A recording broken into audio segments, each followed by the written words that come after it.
Samsara dava nalalida loka Pranaya karanya ganaganatvam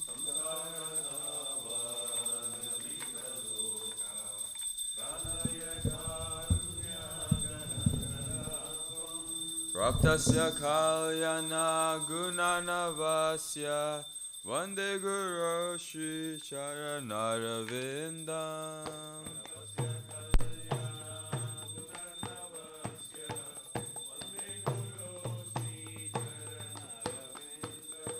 Vande Guru Shri Charanarvindam Vande Guru Shri Charanarvindam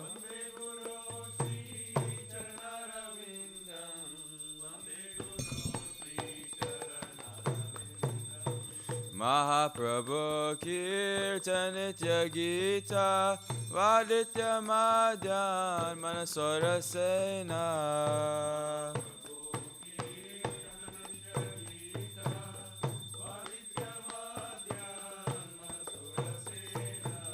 Romancha Kampa Shutaranga Bhajo Vande Guru Shri Charanarvindam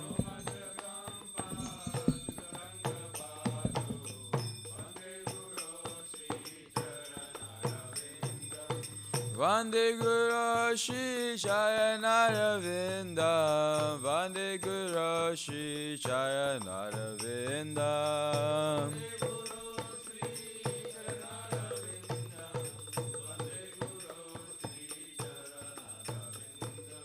Shri Vigrahara Dhananitya Nana Shingaratan Mandir Majanado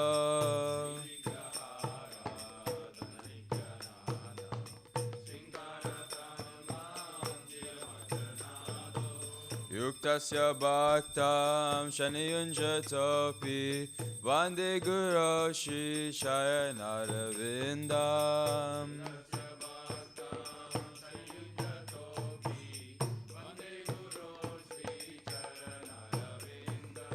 Vande Guru Shri Charanarvindam Vande Guru Shri Charanarvindam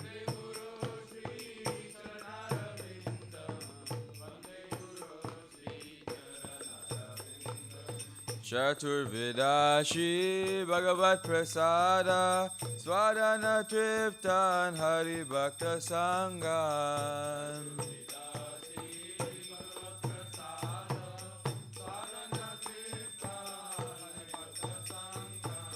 Kritaiva Triptim Bhajata Sadaiva Vande Guru Shri Charanarvindam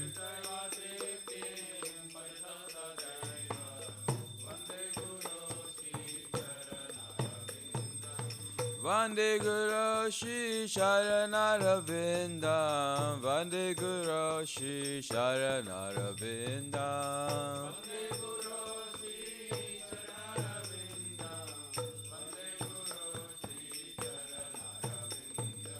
Shri Radhika Madhavayara Para Madhurya Lila Guna Rupa Namnam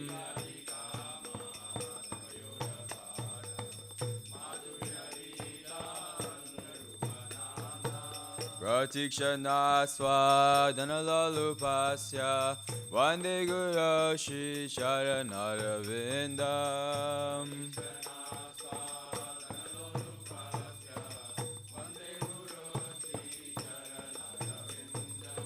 Vande Guru Shri Charanarvindam Vande Guru Shri Charanarvindam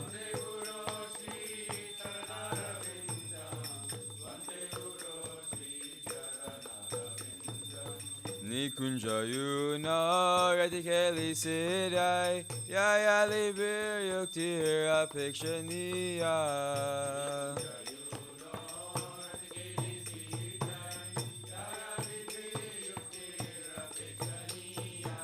Tatrati Daksha Tati Balabhasya Vande Guru Shri Charanarvindam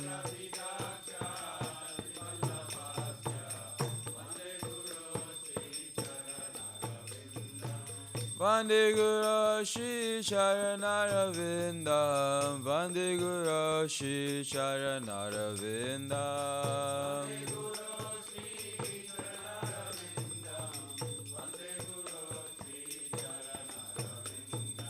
Sakshadurit Vinassamasa Shaster Uktastata Bhavyata Iva Sadvi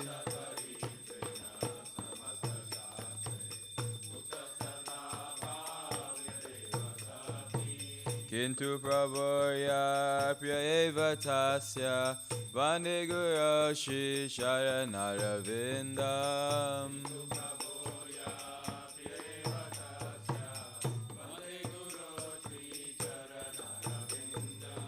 Vande Guru Shri Charanarvindam. Vande Guru Shri Charanarvindam.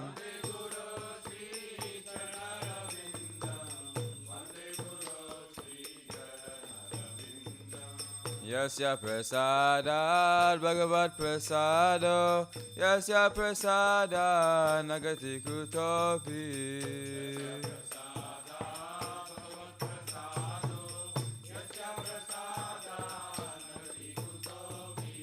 Dayam suvam stasya yashashti sandam. Vande Guru Shri Charanarvindam.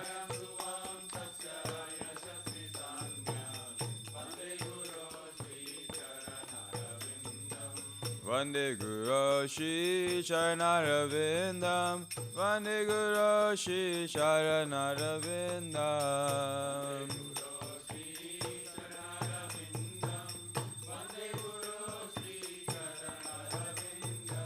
Vande Guru Shri Charanarvindam. Vande Guru Shri Charanarvindam.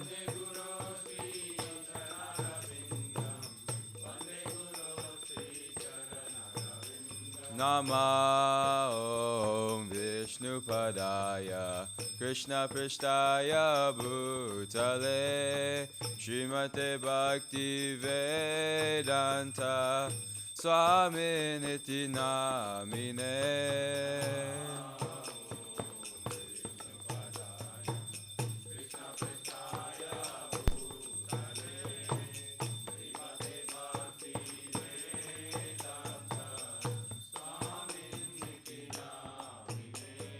Namaste Saraswate Deve Gauravani Pracharine Nirvishesha Shunyavadi Pasyacha Deshatarine.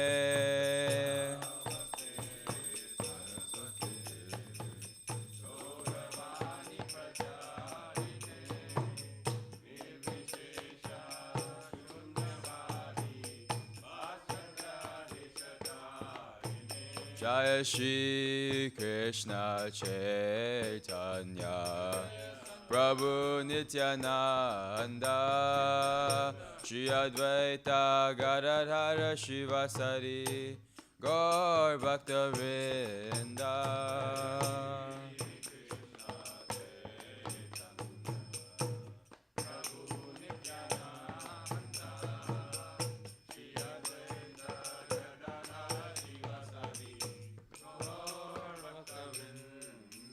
Jaya Shri Krishna Chaitanya Prabhu Nityananda Shri Advaita Gadadhara Shivasari Gaur Bhakta Vrinda.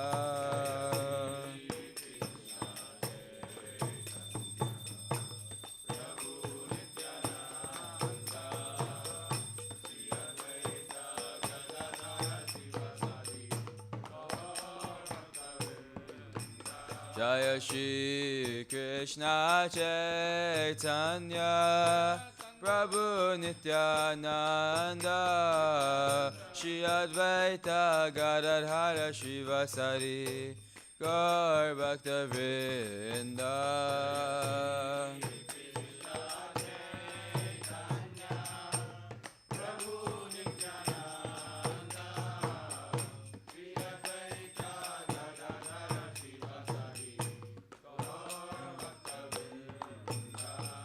Hare Krishna, Hare Krishna, Krishna Krishna, Hare Hare, Hare Rama, Hare Rama, Rama Rama, Hare Hare.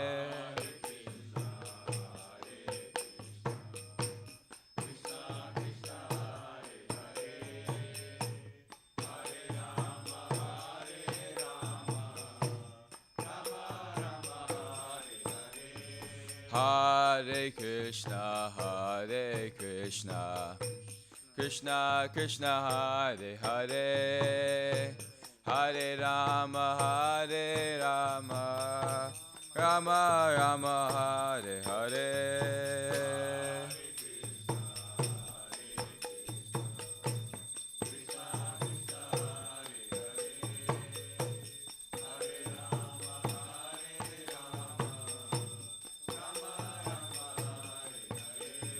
Hare Krishna, Hare Krishna, Krishna Krishna, Hare Hare, Hare Rama, Hare Rama, Rama Rama, Hare Hare.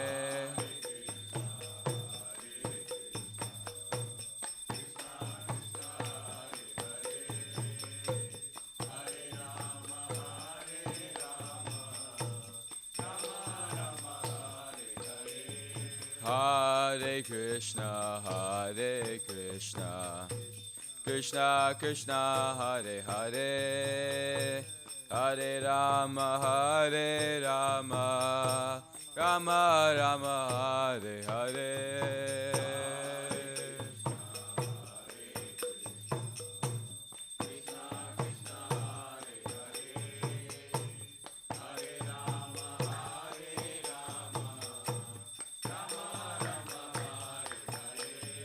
Hare Krishna, Hare Krishna, Krishna Krishna, Hare Hare, Hare Rama, Hare Rama, Rama Rama, Hare Hare.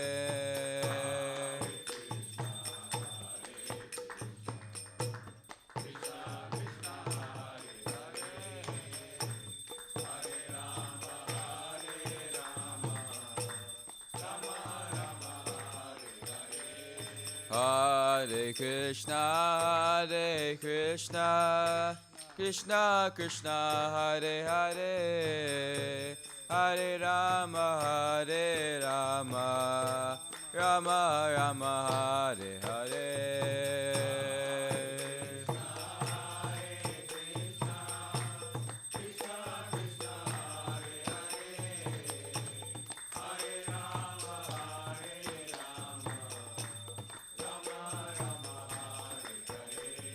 Hare Krishna, Hare Krishna, Krishna Krishna, Hare Hare, Hare Rama, Hare Rama, Rama Rama, Hare Hare.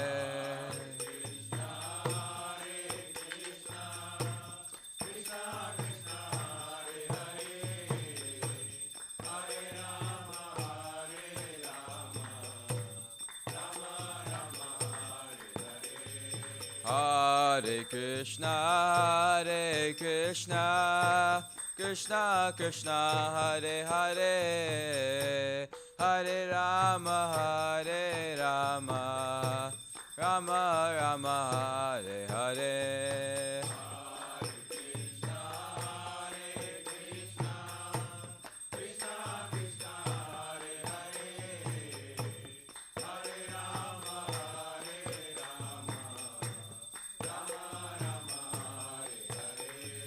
Hare Krishna, Hare Krishna, Krishna Krishna, Hare Hare, Hare Rama, Hare Rama, Rama Rama, Hare Hare.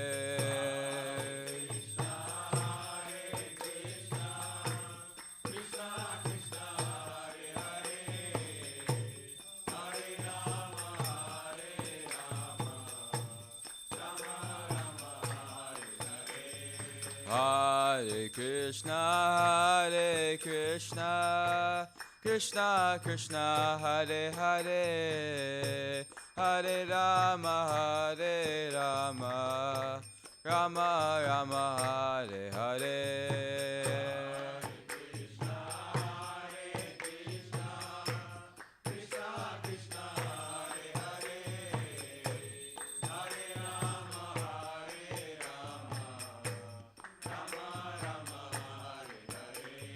Hare Krishna, Hare Krishna, Krishna Krishna, Hare Hare, Hare Rama, Hare Rama, Rama Rama, Hare Hare.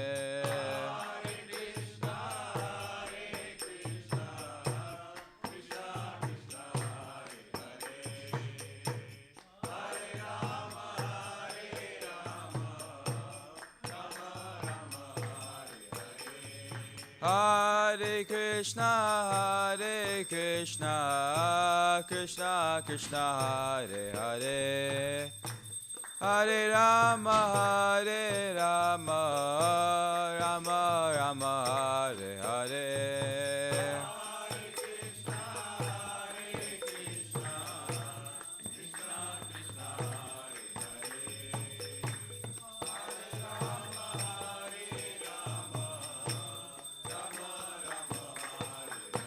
Jaya Radha Nila Madha Radha Nila Madha Radhe.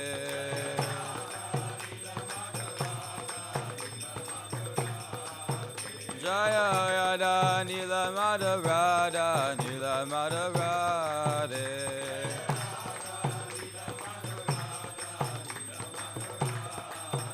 Jaya Jagannatha, Jaya Jagannatha, Jaya Baladeva, Jaya Subhaja.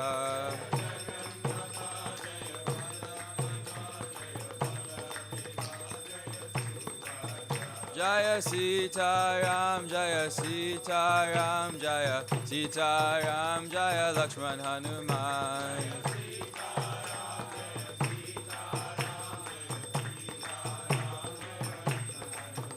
Jaya Gaura-Nitai, Jaya Gaura-Nitai, Jaya Gaura-Nitai, Jaya Gaura-Nitai.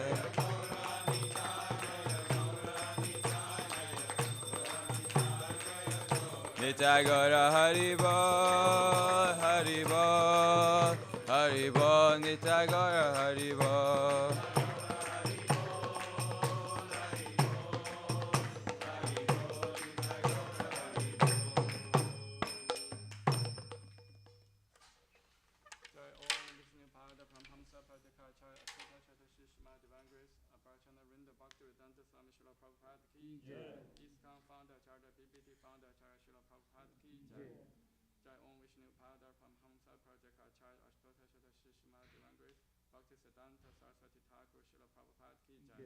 Ananta Koti Vaishnava ki jai.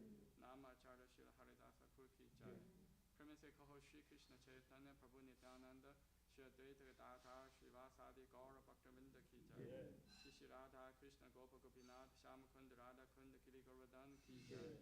Shri Vrindavan Dham ki jai. Shri Mayapur Dham ki jai. Jagannath Puri Dham ki jai. Ganga Mai ki jai. Yamuna Mai ki jai. Bhakti Devi ki jai. Tulsi Devi ki jai. Samaveda Bhaktavinda ki jai. Gaura Premanande. All glory to the assembled devotees. All glory to the assembled devotees. All glory to the assembled devotees. All glory to Shri Shri Guru and Gauranga. All glory to Srila Prabhupada ki jai.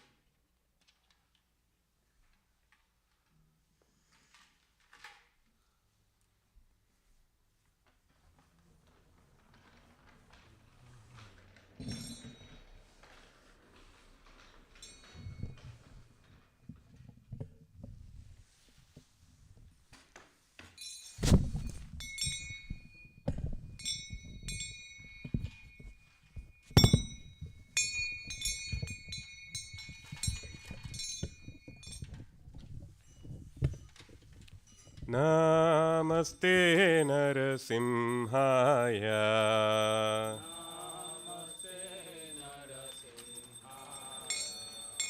Namaste Narasimhaya.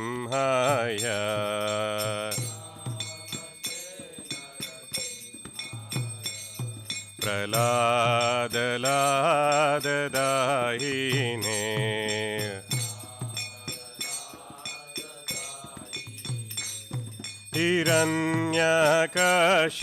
हिरण्यकशिपूर्वक्षः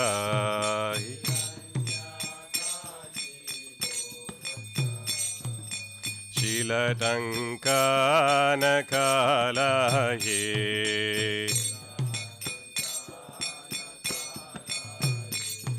इतो नरसिंह परतो नरसिंह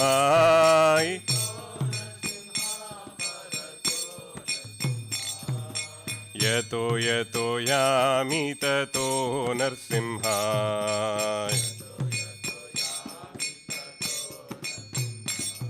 बहिर्नरसिंह हृदये नरसिंह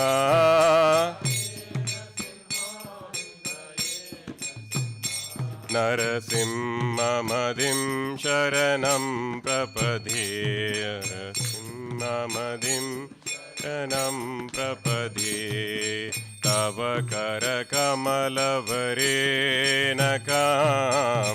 अद्भुतशृङ्गां दलिता हिरण्यकशिपो तनुभृङ्गम् केशवधृता नरहरिरूपा जय जगदीश हरे जय जगदीश हरे जय जगदीश हरे तव करकमलवरेणकाम् अद्भुतशृङ्गाम्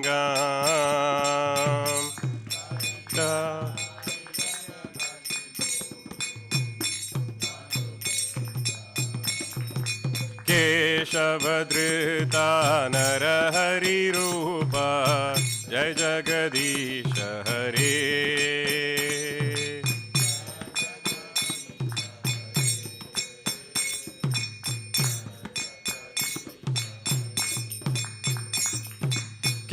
केशवधृता नरहरिरूपा जय जगदीश हरे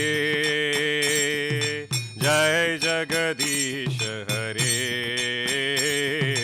जय जगदीश हरे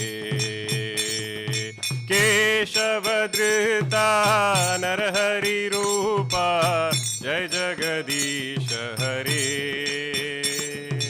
जय जगदीश हरे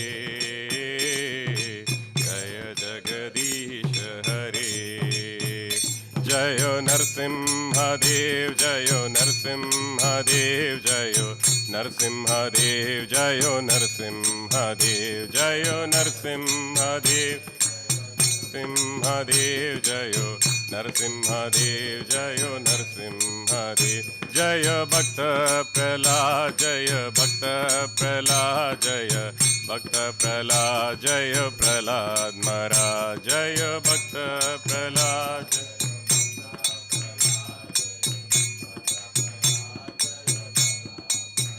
निताय गौर हरि बोल हरि बोल हरि बोल निताय गौर हरि बोल निताय गौर हरि बोल हरि बोल हरि बोल निताय गौर हरि बोल भक्ति विघ्न विनाशक लक्ष्मण संदेश भगवान की जय प्रहलाद महाराज की जय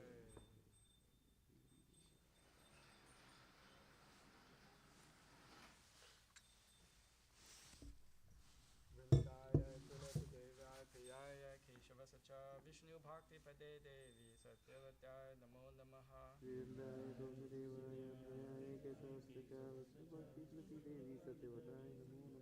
वृंदाय तुलसी देवाय प्रियाय केशव सच विष्णु भक्ति पदे देवी सत्यवत्याय नमो नमः वृंदाय तुलसी देवाय प्रियाय केशव सच विष्णु भक्ति प्रति देवी सत्यवताय नमो नमः वृंदाय तुलसी देवाय प्रियाय केशव सच विष्णु भक्ति पदे देवी सत्यवत्याय नमो नमः वृंदाय तुलसी देवाय प्रियाय केशव सच विष्णु भक्ति प्रति देवी सत्यवताय नमो नमः वृंदा देवी तुलसी महारानी की जय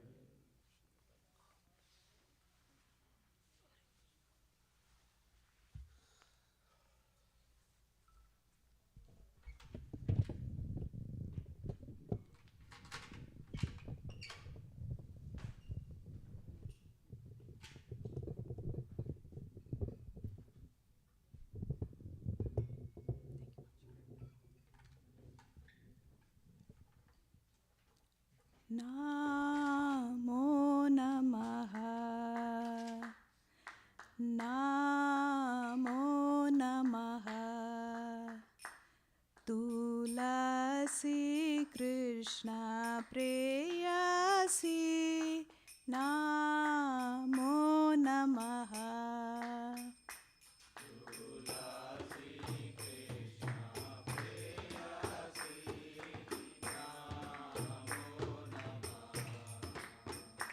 Tulasi Krishna Preyasi. Namo Namaha.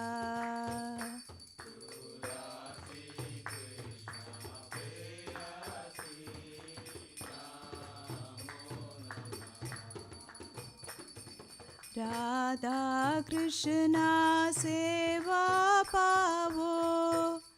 He Abhilasi.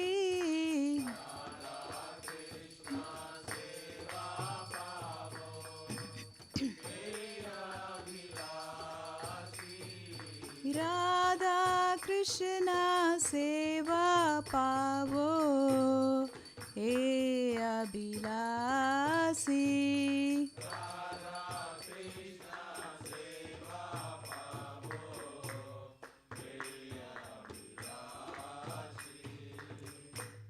तुम्हार सारन लोय तारा वंच पूर्णा होय।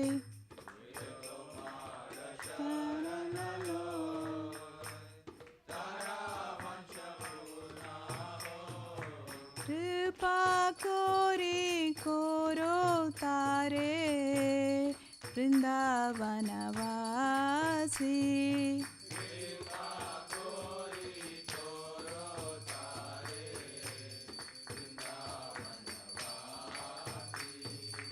मोरो ये अभिलाष विलास कुंज दियो वास।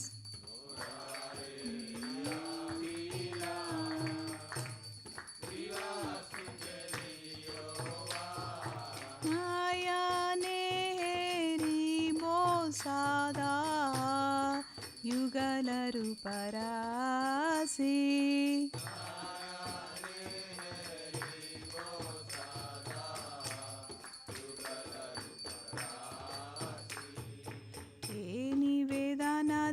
ಸಖೀರನು ಗಾತ ಕೊರೋ ಏ ನಿವೇದನದರು ಸಖೀರನು ಗಾತ ಕೊರೋ ಸೇವಾದಿ ಕರೋ ದಿಯೆ ಕೊರೋ ನಿಜ ದಾಸಿ सेवादि करो दिए करो निज दासी। दीन कृष्ण दासे कोई ये न मोरा होय। श्री राधा गोविंद प्रेमे सदा ये न बासी।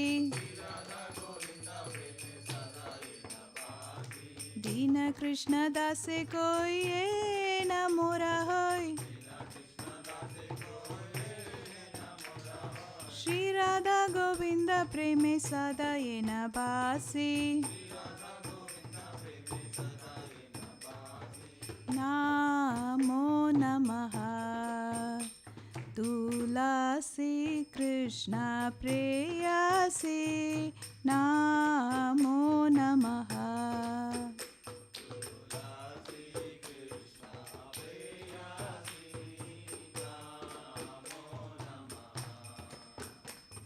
यानि कानि च पापानि ब्रह्म हत्यादिकानि च तानि तानि प्रणश्यन्ति प्रदक्षिणा पदे पदे।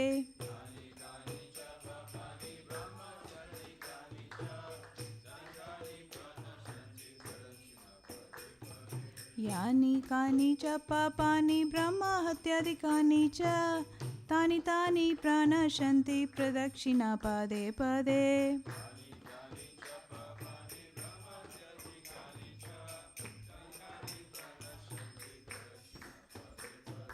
यानि कानि च पापानि ब्रह्म हत्यादिकानि च तानि तानि प्रणश्यन्ति प्रदक्षिणा पदे पदे।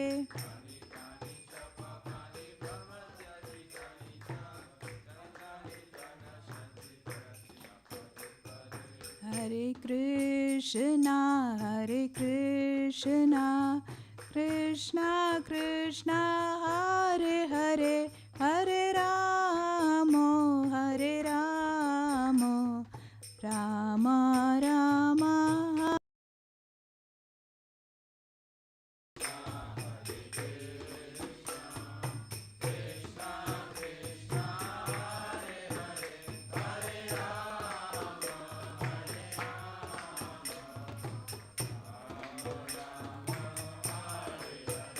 Hare Krishna, Hare Krishna, Krishna Krishna, Hare Hare, Hare Rama, Hare Rama, Rama Rama, Hare Hare.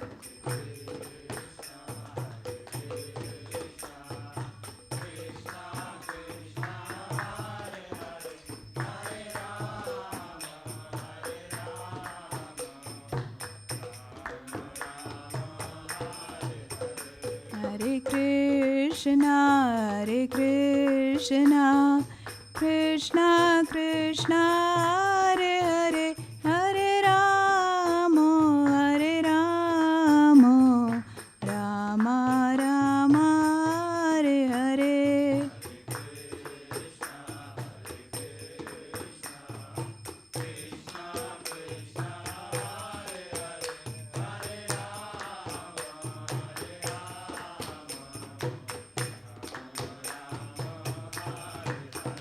Jaya Vrinda Devi, Jaya Vrinda Devi, Jaya Vrinda Devi, Jaya Vrinda Devi.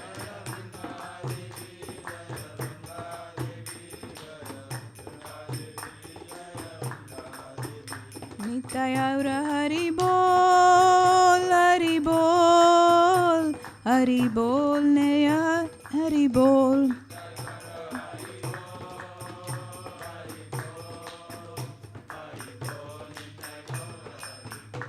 Jai Tulsi Maharani ki Jai.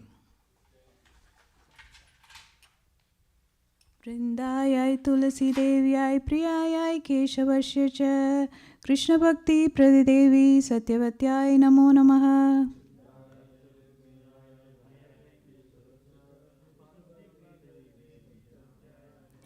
Vrindayai Tulsi Devyai Priyayai Keshavasya cha Krishna Bhakti Pradidevi Satyavatyai Namo Namaha.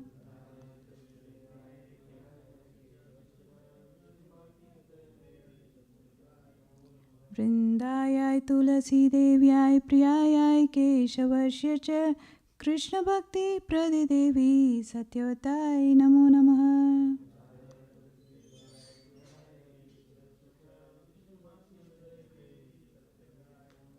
Vrinda Devi Tulsi Maharani ki Jai.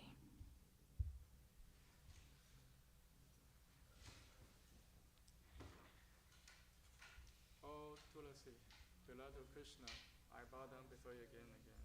My desire is within the service of Shishi Radha and Krishna. Whoever takes charge of you has wished to feel, bestow mercy upon him and make him a resident of Vrindavan.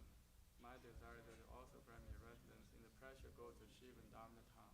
Thus within my vision I shall always behold the beautiful paths of Radha and Krishna. I beg you to make me follow our careful dancer's word. Please give me the privilege of devotional service and make me a home maid servant. This very fallen lowly servant of Krishna praise. May I always swim in the love of Shishi Radha and Govinda. Tulsi Maharani ki Jai.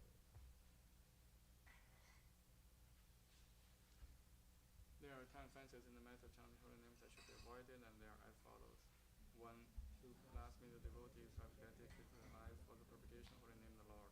2. To consider the names of demigods of Lord Shiva or Brahma to be equal to independent name Lord Vishnu. 3. To disobey the orders of the spiritual master. 4. To blaspheme the Vedic literature or to assume the Vedic version. 5. To consider the glory of chanting Hare Krishna to be imagination. 6. To give some interpretation to holy name of the Lord. 7. To commit sinful activities on strength of chanting holy name. 8. To consider chanting Hare Krishna one of the auspicious ritualistic activities offered in the Vedas as fruited activities, karma, 9. to inspect his face, express about the glorious holy name. 10. Do not complete business and holy name, and to maintain material attachments in understanding so many instructions on this matter.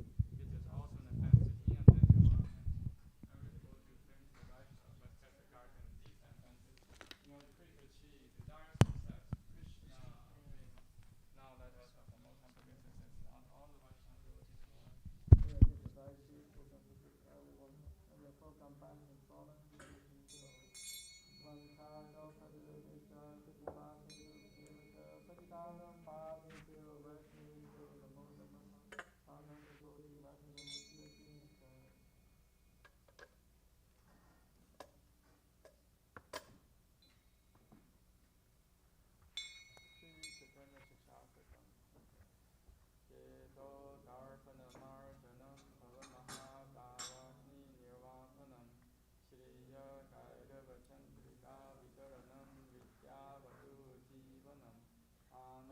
आनन्दबुद्धिवर्धनं प्रतिपादं पूर्णमास्वादनं सर्वात्मस्वापनं परं भजेते श्रीकृष्णसङ्कीर्तनं नाम्नामकारे भवन्तं च सर्वशक्तिस्तथा पिता नियामते स्वर्णेन कालः एकादशी तवा प्रिया भगवान् ममापि हृदैवं विभीषणभामिनानुरागः श्रीनाथभिषेण तरोरपि सहिष्णुना अमान्नामानतेन कीर्तने सदा हरे नतनं नतनं न सुन्दरीं कवितां जगदीशकामये मम जन्मनि जन्मनीश्वरे भगवता भक्तिर्हैतुकी त्वयि अयि नन्दनोजगन्निकरं पतितमां विश्वते भवाम्बुध कृपया तव पादपङ्कज स्थूली सशेषं चिन्तय नयनं जगदाशुतारया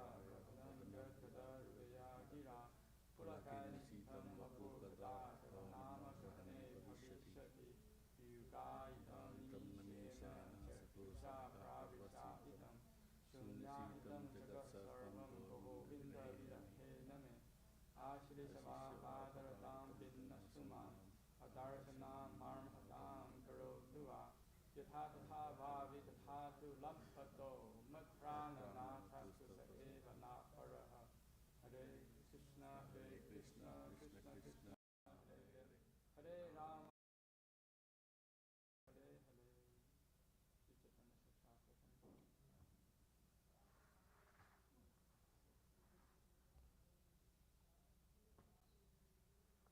Glory to the Sri Krishna Sankirtan, which explains the part of all the deaths accumulated for years and extended our conditional life of repeated birth and death. This Sankirtan movement is time dilation is mentioned at large because it spreads the rich and benediction mood. It is the life of all transcendent knowledge. It increases ocean transcendent bliss and enables to fully taste the nectar for all with action. Oh my Lord, your holy name alone can all benediction. That there are hundreds of millions of names like Krishna and Govinda. In these transcendental names, you have vested all your transcendental energy. They are not even hard and fast roots for chanting these. Oh my Lord, out of kindness enables to easily approach you by holy name, but I'm so unfortunate and have no attraction for them. One should chant holy name of the Lord in humble state of mind, sing to himself, Lord, in the star in the street. One should be more tolerant than a tree, devoid all sense of false prestige, and should be ready to all respect for it. In such a state of mind, one can chant holy name of the Lord constantly. O Almighty Lord, I have no desire to make wealth, nor do I desire beautiful women, nor do I want any noble flowers. I only want your constant devotion service, birth after birth.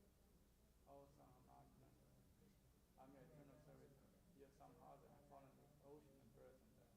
Please pick me up from this ocean of death and place me at once Adam at your lotus feet. O my Lord, won't my eyes be decked with love to encounter when I chant the holy name? Won't my voice choke up and won't my body stand and end at the recitation of your name? O Govinda, feeling of separation and a constant moment be like an enemy. Tears are flowing from my eyes like torrents of rain, and I feel all weakened in the world in your absence. I know no one but Krishna as my Lord, and shall remain so if he handles me roughly by his embrace, or makes me broken-hearted by not being present before me. He is completely free to do anything and everything, for he is always my worshipful Lord, unconditionally. Sri Chaitanya Shastra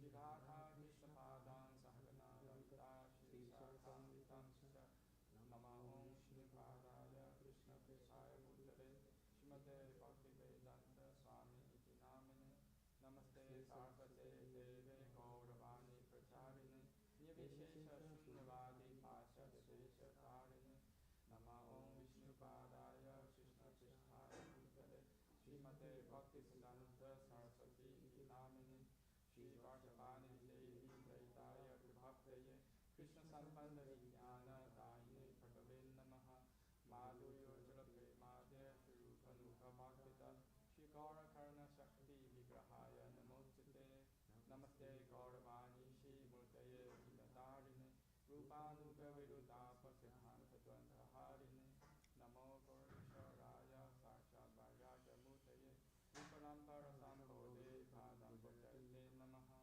Namo Bhakti Vinodaya Sajidananda Namine Gaura Shakti Swarupaya Rupanuga Varayate Gaura Virbhava Bhumistvam Nirdishta Sajanapriya Vaishnava Sarvabhauma Shri Jagannataya Te Namaha Vancha Kalpatarvischa Kripa Sindhu Vyevata Patitanam Pavnebhyo Vaishnavebhyo Namo Namaha Namo Mahavanyaya Krishna Prema Pradayate Krishnaya Krishna Chaitanya Namne Gaura Kishe Namaha Panchatattvatmakam Krishnam Bhaktarupa Swarupakam Bhaktavataram Bhaktakyam Namami Bhakta Shaktikam He Krishna Karna Sindho Dinabandho Jagapate Gopesha Gopika Kanta Radha Kanta Namostate Jayatam Krito Vangor Mamahanda Mahirgati Masarva Swapadam Bojo Radha Madana Mohano Divya Vrindaranya Kalpajimadha Srimad Ranagara Simhasanatha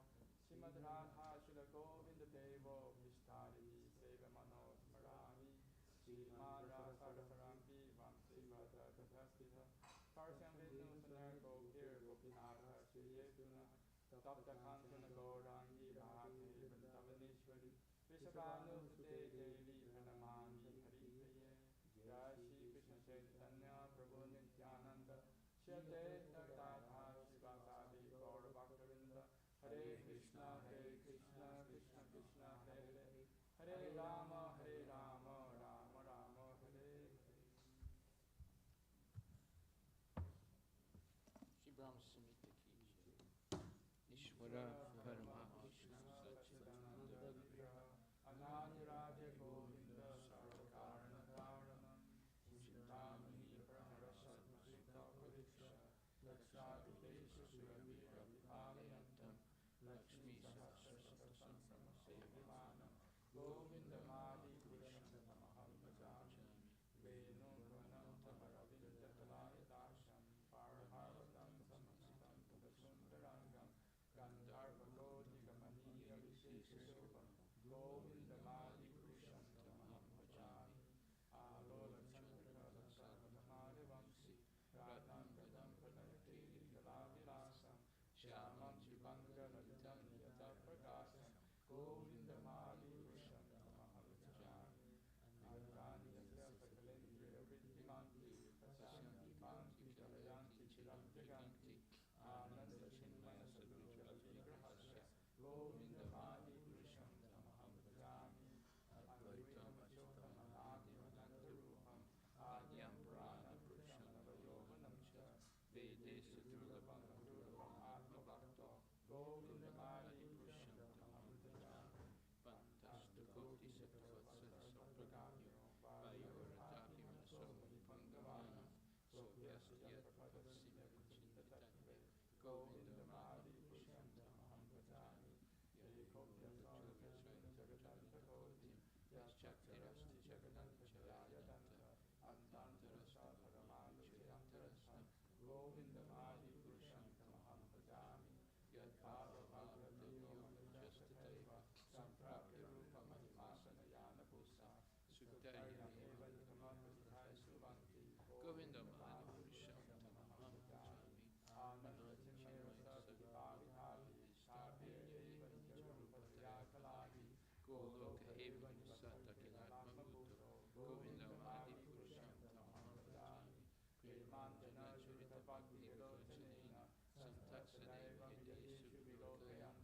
Yam Sham Sundaram Chityagrana Swarupam Govindamadi Tamaham Bhajami Ramadi Murti Sukalam Yamayatista Nana Avatar Makro Sukintu Krishna Swayam Sambhavat Govindam Adi Purusham Tamaham Bhajami.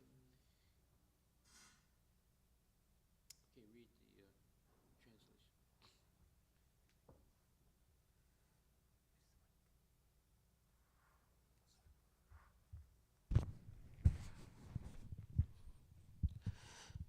Krishna, who is known as Govinda, is the supreme Godhead. He has an eternal blissful spiritual body.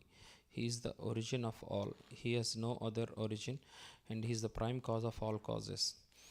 I worship Govinda, the primeval Lord, the first progenitor, who is tending the cows, yielding all desire, in abodes built with spiritual gems, surrounded by millions of purpose trees, always served with great reverence and affection by hundreds of thousands of Lakshmis or Gopis. I worship Govinda, the primeval Lord, who is adept in playing on his flute, with blooming eyes like lotus petals, with head decked with peacock's feather, with a figure of beauty tinged with hue of blue clouds, and his unique loveliness charming millions of cupids. I worship Govinda, the primeval Lord, round whose neck is swinging a garland of flowers, beautified with moon locket, whose two hands are adorned with the flute and jeweled ornaments, who always revels in pastimes of love, whose graceful threefold bending form of Shyamasundara is eternally manifest. I worship Govinda, the primeval Lord, whose transcendental form is full of bliss, truth, substantiality, and is thus full of the most dazzling splendor. Each of the limbs of the transcendental figure possesses in himself the full-fledged functions of all the organs, and eternally sees, maintains, and manifests the infinite universes, both spiritual and mundane. I worship Govinda, the primeval Lord, who is inaccessible to the Vedas but obtainable by pure unalloyed devotion of the soul, who is without a second, who is not subject to decay, is without a beginning, whose form is endless, who is the beginning and the eternal Purusha, yet he is a person possessing the beauty of blooming youth. I worship Govinda, the primeval Lord, only the tip of the toe of whose lotus feet is approached by the yogis who aspire after the transcendental and betake themselves to pranayama by drilling the respiration, or by the jnanis who try to find out the non-differentiated Brahman by the process of elimination of the mundane, extending over thousands of millions of years. He is an undifferentiated entity, as there is no distinction between potency and the possessor thereof. In his work of creation of millions of worlds, his potency remains inseparable. All the universes exist in him, and he is present in his fullness in every one of the atoms that are scattered throughout the universe at one and at the same time. Such is the primeval Lord whom I adore. I adore the same Govinda, the primeval Lord, in whose praise men who are imbued with devotion sing the mantra suktas told by the Vedas, by gaining their appropriate beauty, greatness, thrones, conveyances, and ornaments. I worship Govinda, the primeval Lord, residing in his own realm, Goloka, with Radha, resembling his own spiritual figure, the embodiment of the ecstatic potency possessed on the 64 artistic activities, in the company of her confidants, Sakis, embodiments of the extensions of her bodily form, permeated and vitalized by his ever blissful spiritual rasa. I worship Govinda, the primeval Lord, who is Shyamasundara, Krishna himself with inconceivable, innumerable attributes, whom the pure devotees see in their heart of hearts with the eye of devotion tinged with salve of love. I worship Govinda, the primeval Lord, who manifested himself personally as Krishna and the different avatars in the world in the forms of Rama, Nrsimha, Vamana, etc., as his subjective portions. Brahma Gaur Premanandi Haribol Srimad Bhagavad Gita Grantaraj Ki Jai Om Namo Bhagavate Vasudevaya Om Namo Bhagavate Vasudevaya Om Namo Bhagavate Vasudevaya Om Namo Bhagavate Vasudevaya. Nama Om Vishnu Padaya Krishna Prasthaya Bhutale Shrimate Bhakti Vedanta Swaminiti Namane Namaste Saraswati Devi Gurvani Pacharine Nirvisesa Sunyavadi Paskatira Satarine Jai Shri Krishna Chaitanya Prabhu Nityananda Shri Vaitgadadhar Shivasri Gaur Bhaktivinoda Hare Krishna Krishna Krishna Hare Hare Hare Rama Rama Rama Hare Hare. So today we are reading the 13th chapter of Bhagavad Gita, verse number 27. And it says,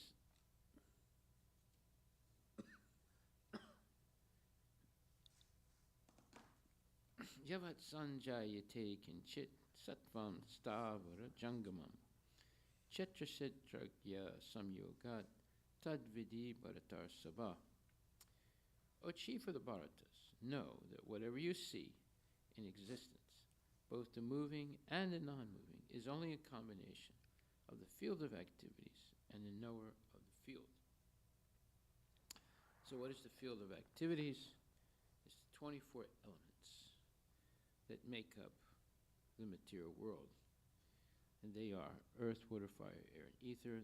They're called Mahabhutas, or five great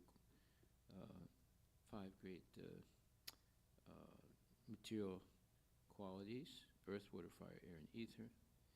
Then the five senses: eyes, ears, nose, tongue, skin. And then the objects of the senses: seeing, hearing, touching, tasting, and seeing, hearing, touching, tasting, and smelling. And then the five working senses: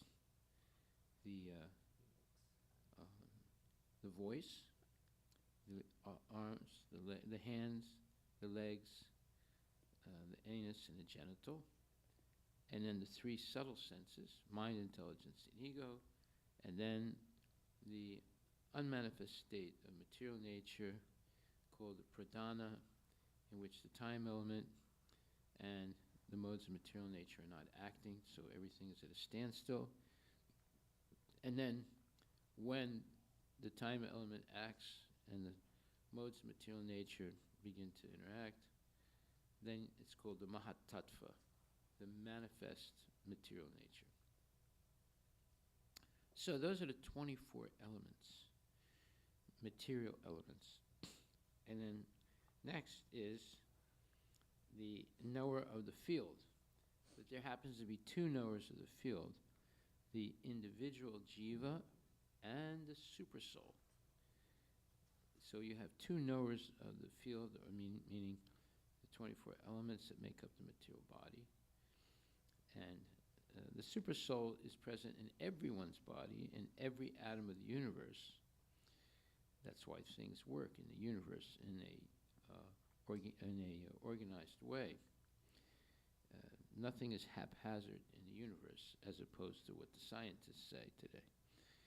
And then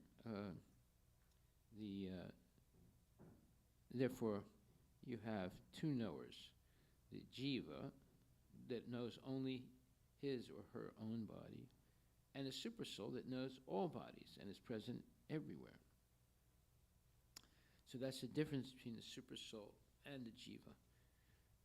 So it says, translation: O chief of the Bharatas, know that whatever you see in existence, both the moving and the non-moving, is only a combination of the field of activities and the knower of the field. Purport by His Divine Grace, A.C. Bhaktivedanta Swami Prabhupada. O chief of the Bharatas, know that whatever you see in existence, both the moving and the non-moving, is only a combination of the field of activities and the knower of the field. Purport by His Divine Grace, A.C. Bhaktivedanta Swami Prabhupada. Both the material nature and the living entity, which were existing before the creation of the cosmos, are explained in this verse. So this is another major point that is not understood by most people, and that is that both the material nature and the living entities are eternal. The Christians don't understand this. They believe that the soul begins at a particular time when it takes birth in a body. This is a gross misunderstanding And because of that, there are many other mistakes in Christian philosophy. We'll go over that. We're going to go over that in a few minutes. And then, so it says, both material nature and the living entity, which were existing before the creation of the cosmos. So the Christians say that maybe Jesus Christ was existing before the creation of the world and his Father, but not the living entities, you and me. So they don't give full eternality to living entities. And because of that, they also say it's possible for living entities to die permanently, which is another false idea. Both the material nature and the living entity, which were existing before the creation of the cosmos, are explained in this verse. Whatever is created is but a combination of living entity and the material nature. There are many manifestations, like trees, mountains, and hills, which are not moving, and there are many existences which are moving, and all of them are but combinations of material nature and a superior nature, the living entity. Without the touch of the superior nature,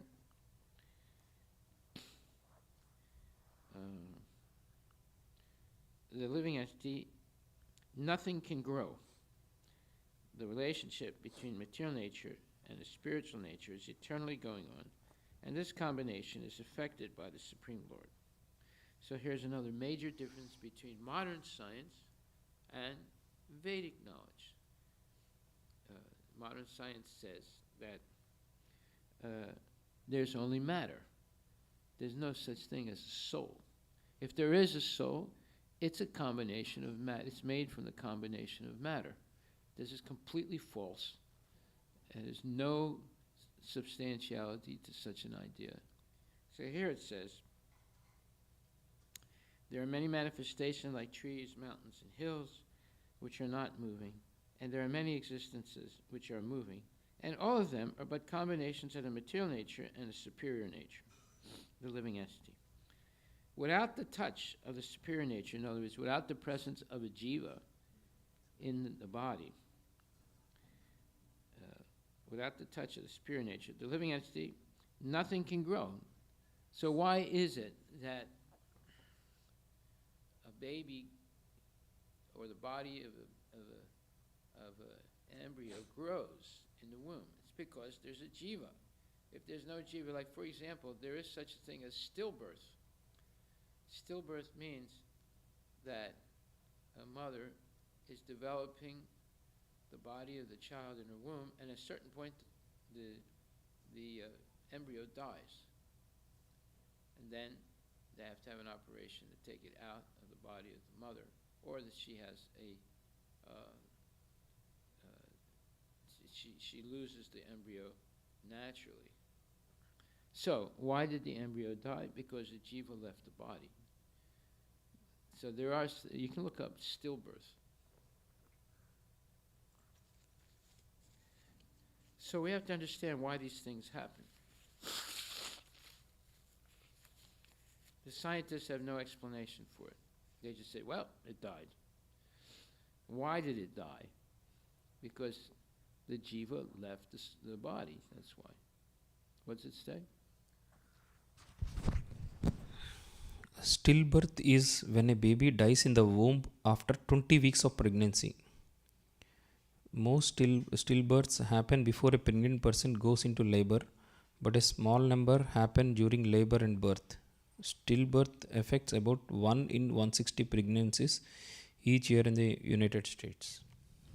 1 in 160. 160. So it's actually pretty prevalent. Mm-hmm. It's not that rare. It's not like 1 in 1,000. It's 1 in 160. Okay, now look up also. Look up also. What do you call it? Look up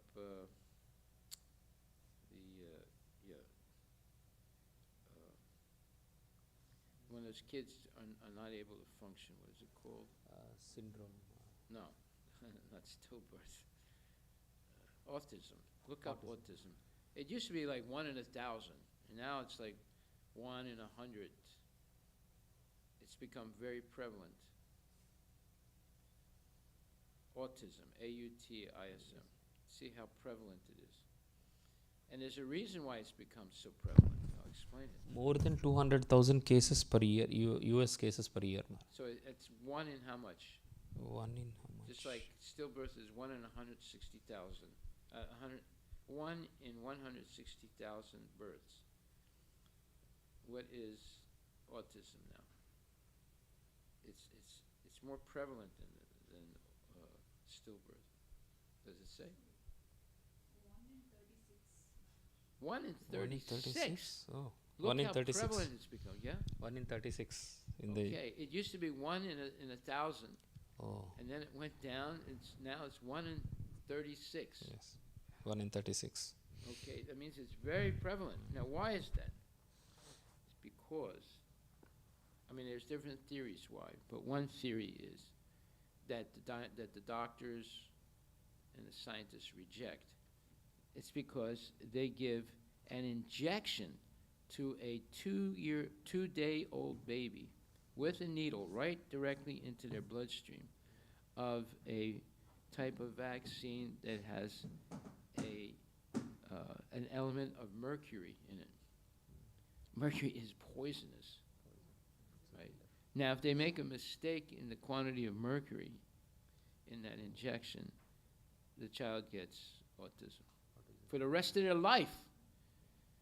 That's how serious it is. This autism, it used to be 1 in 1,000. Now it's 1 in 36. And the doctors reject any criticism of what they're doing, and they scare people, mothers and fathers, to have that injection and say, oh, well, your child has jaundice, so we have to put this injection, you know. It's unnecessary. As long as the mother has milk, that milk is the best protective of the baby. But of course, they don't explain that. They scare people into accepting to inject a 2-day-old baby with a vaccine that has some element of mercury in it. It's extremely dangerous. That's why it's gone down to 1 in 36. That's a lot. We have autistic children in our temple also. Right? And many of them are damaged for the rest of their life. Okay. So I always tell people, don't accept that vaccine. It's too dangerous for the baby. The baby's only 2 days old. Why do you need a needle injected into the bloodstream of the baby? And just a little mistake in the quantity of the mercury will cause autism for the rest of the life. Of course, the scientists, the doctors, they reject that, you know, because they don't want to get sued. But it's a fact.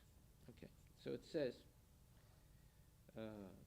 there are many manifestations like trees, mountains, and hills, which are not moving.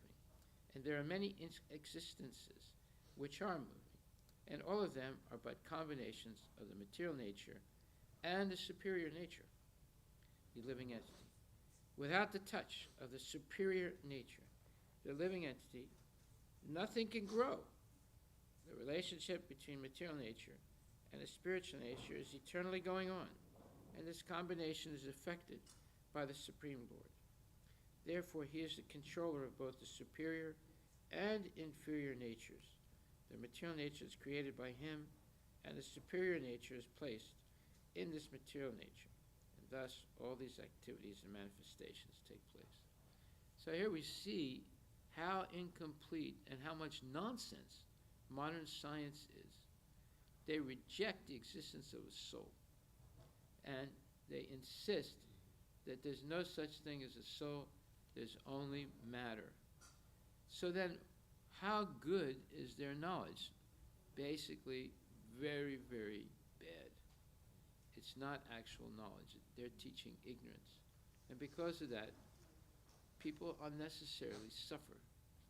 And they don't have a real explanation of why things happen. So, because they don't have the real explanation of why things happen, they blame God. And they say, well, I don't believe in God. If he is a God, he's a mean God. Therefore, I don't believe in God. So you see how the deck is stacked against belief in God by the demoniac scientists and so-called philosophers. So it says, therefore, he, meaning Krishna, is the controller of both the superior and inferior natures. The material nature is created by him, and the superior nature is placed in this material nature, and thus all these activities and manifestations take place. Okay. So we see, by reading this 13th chapter, we become conscious of all the false theories of the scientists and the religionists, like the Christians, the Muslims, the Jews, and other religions. Not all of them, but most of them. They have these false ideas. And that's why people are not satisfied with religious belief, because people who get well-educated, meaning well-educated, who get indoctrinated by modern philosophies and modern teaching, they see that if there is a God, he's a mean God. Why is one person born completely healthy and another child is born crippled? There's no explanation for that, right? Because and we're going to hear why there's no explanation in a minute. And then next verse, 28. One who sees the supersoul accompanying the individual soul in all bodies, and who understands that neither the soul nor the supersoul within the destructible body is ever destroyed, actually sees. So this is another major difference between mundane religions and Krishna consciousness. The individual soul and the material nature are both eternal, existing before creation, and they'll exist after the destruction of the material creation. Now, there's another element. It says, one who sees the supersoul, or Paramatma, accompanying the individual soul in all bodies, and understands that neither the soul nor the supersoul within the destructible body is ever destroyed, actually sees. So the supersoul can never die, and the individual jiva soul can never die. So modern education teaches that when you're dead, that's it, you're dead. Everything dead is dead. The body, and if there is a soul, it's also dead. This is false. There's no truth to it. And because of that, people think, well, when I die, everything is over, so I'm not going to be held responsible for whatever I do in my life. That's not true. So you see how they're setting up people to be failures in their life and to be subjected to the laws of material nature in a hopeless way, because they're taught that there's nothing after death. Of course there's something after death.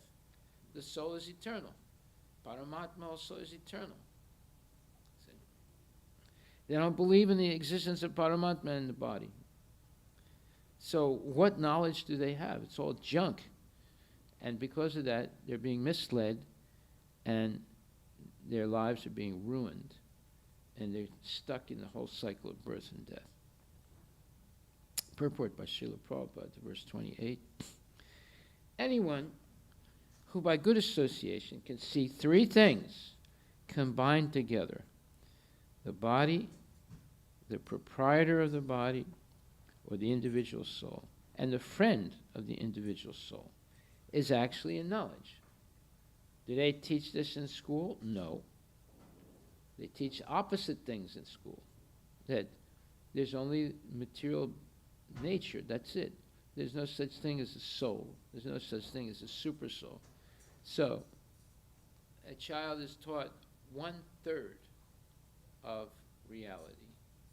That means that they will have an incomplete life, because they don't have 100% knowledge. Therefore, they'll never really achieve real happiness and love. They'll always be incomplete, because they only have incomplete knowledge. That's why modern education is junk.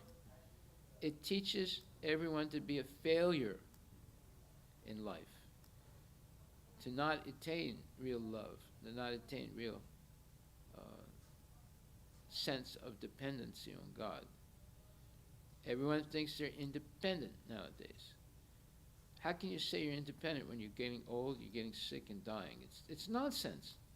But yet people believe this nonsense because of modern education, which is junk, which is misleading, which is lying, purposely lying, so that people become failures in life. Okay, so then it says, anyone who by good association, that means you associate with good devotees, can see three things combined together: the body, the proprietor of the body or the individual soul, and the friend of the individual soul, meaning the super soul, is actually in knowledge. Unless one has the association of a real knower of spiritual subjects, one cannot see these three things. Those who do not have such association are ignorant. They simply see the body and they think that when the body is destroyed, everything is finished. But actually it is not so. After the destruction of the body, both the soul and the supersoul exist, and they go on eternally in many various moving and non-moving forms. A non-moving form would be a tree, right? Or a mountain. Mountains are also, certain mountains are also persons. Of course, the scientists, oh, no, that can't be true. Why? Why it can't be true? You don't know anything. They're so ignorant. They claim to know matter. They don't even understand matter. They have an incomplete understanding of matter, and they have no understanding of the soul. So what good is their knowledge? It's all nonsense. After the destruction of the body, both the soul and the supersoul exist, and they go on eternally in many various moving and non-moving forms. The Sanskrit word parameshwara is sometimes translated as the individual soul, because the soul is the master of the body. And after the destruction of the body, he transfers to another form. In that way, he's master. But there are others who interpret the parameshwara to be the supersoul. In either case, both the supersoul and the individual soul continue. They are not destroyed. One who can see in this way can actually see what is happening. So unless we read Bhagavad Gita as it is, Yatha Rup, we will have many misconceptions about life, and those misconceptions will lead us to waste this life and be forced to stay in the bondage of birth, death, old age, and disease. That's how serious the lack of knowledge is. Therefore, unless we carefully hear Bhagavad Gita spoken by genuine devotees, we will ruin our possibility of having a complete life in the spiritual world. We will stay in the material world, transmigrating from one species to another, hopelessly, because of misinformation. The devil is misinformation. And misinformation is organized around the world today to mislead people. And the parents joyfully put their kids in school so they can get misinformed. Joyfully. They do it openly. They do it with confidence that they're doing the right thing. But actually, it's the wrong thing. And that education ruins people's lives and their ability to become Krishna conscious. Okay. And so it says, but there are others who interpret. Okay, so when the body dies, the super soul and the jiva soul don't die. So text 29. One who sees the super soul equally present everywhere, in every living being, does not degrade himself by his mind. Thus, he approaches the transcendental destination. Purport by Srila Prabhupada. So here you see, let me read that verse again. It's verse 29. One who sees the supersoul equally present everywhere, in every living being, does not degrade himself by his mind. Thus he approaches the transcendental destination. So this is the source of prejudice, of what you would call discrimination based on the body, what you would call the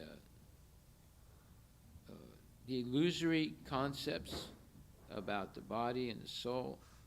All this is coming from the inability to see the supersoul equally present everywhere, in the heart of every living entity and in every atom of the universe. This is what can civilize people, make them good, make them, let's say, respectful of life. How do you expect people to be respectful of life when they're eating animals every day? It's not possible. And they have a misconception of what is the human being and what is the potential of the human being. So it says here, the living entity, by accepting his material existence, has become situated differently than in his spiritual existence. But if one understands that the Supreme, or God, is situated in his Paramatma manifestation everywhere, that is, if one can see the presence of the Supreme Personality of Godhead in every living thing, he does not degrade himself by a destructive mentality, and he therefore gradually advances to the spiritual world. So one day, one of my kids was playing with the neighbor kid, and the neighbor kid had some lighter fluid and was putting the lighter fluid in an ant hole where there were a lot of ants and setting it on fire and laughing. And I noticed this from the window of the house. So I came out and I said, "What are you doing?" And the neighboring kid said, "Oh, we're setting fire to the ants. It's really fun." And my daughter, was looking, and she was like, just going along with it. And I stopped the kid. I said, "No, you're not allowed to do this." And she said, "Why not? They're only ants." I said, "No, they're not just ants. They're living entities. You have no right to be killing them." She started crying, went to her mommy, and complained about me. So her mommy comes all huffing and puffing. "What did you say to my daughter?" I said, "I told her the truth." So "What do you mean you told her the truth?" I said, "She has no right killing ants. They're living entities." So the mother got a little bit confused when I said that, and I was very adamant. So I don't want your daughter coming here if she's going to do that. I don't want my daughter to learn such a bad habit of killing unnecessarily. So she sort of calmed down because she saw I was really upset. That I don't want that kid to come on our property, right? If she's going to do that.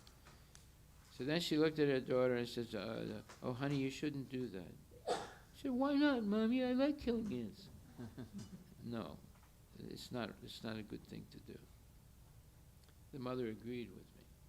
She came to argue, but when she saw I was really upset about this whole thing, that I'm not going to let her daughter play with my kid anymore. So she calmed down and told her daughter, "Don't do it." See, this is what's going on. There's no respect for life. And because of that, people ruin their lives. And they develop prejudice. They develop all kinds of, let's say, materialistic ideas based on the fact that a living entity does not have a soul, it just has a body. Therefore, it's okay to kill them. Now, this has become part of Christian, Jewish, and Muslim philosophy. And we're going to see how that happened in a minute. So it says, but if one understands that the Supreme is situated in his Paramatma manifestation everywhere, that is, if one can see the presence of the Supreme Personality of God in every living thing, in every living thing. He does not degrade himself by a destructive mentality, and he therefore gradually advances to the spiritual world. The mind is generally addicted to sense-gratifying processes, but when the mind turns to the supersoul, one becomes advanced in spiritual understanding. Very important verse, very important information. This is the source of prejudice, of philosophies like the Nazis, that there are some human beings that are not actually, they're subhumans and they can be killed. It's called eugenics. Look that word up, E-U-G-E-N. E-U-G-E-N-I-T-S.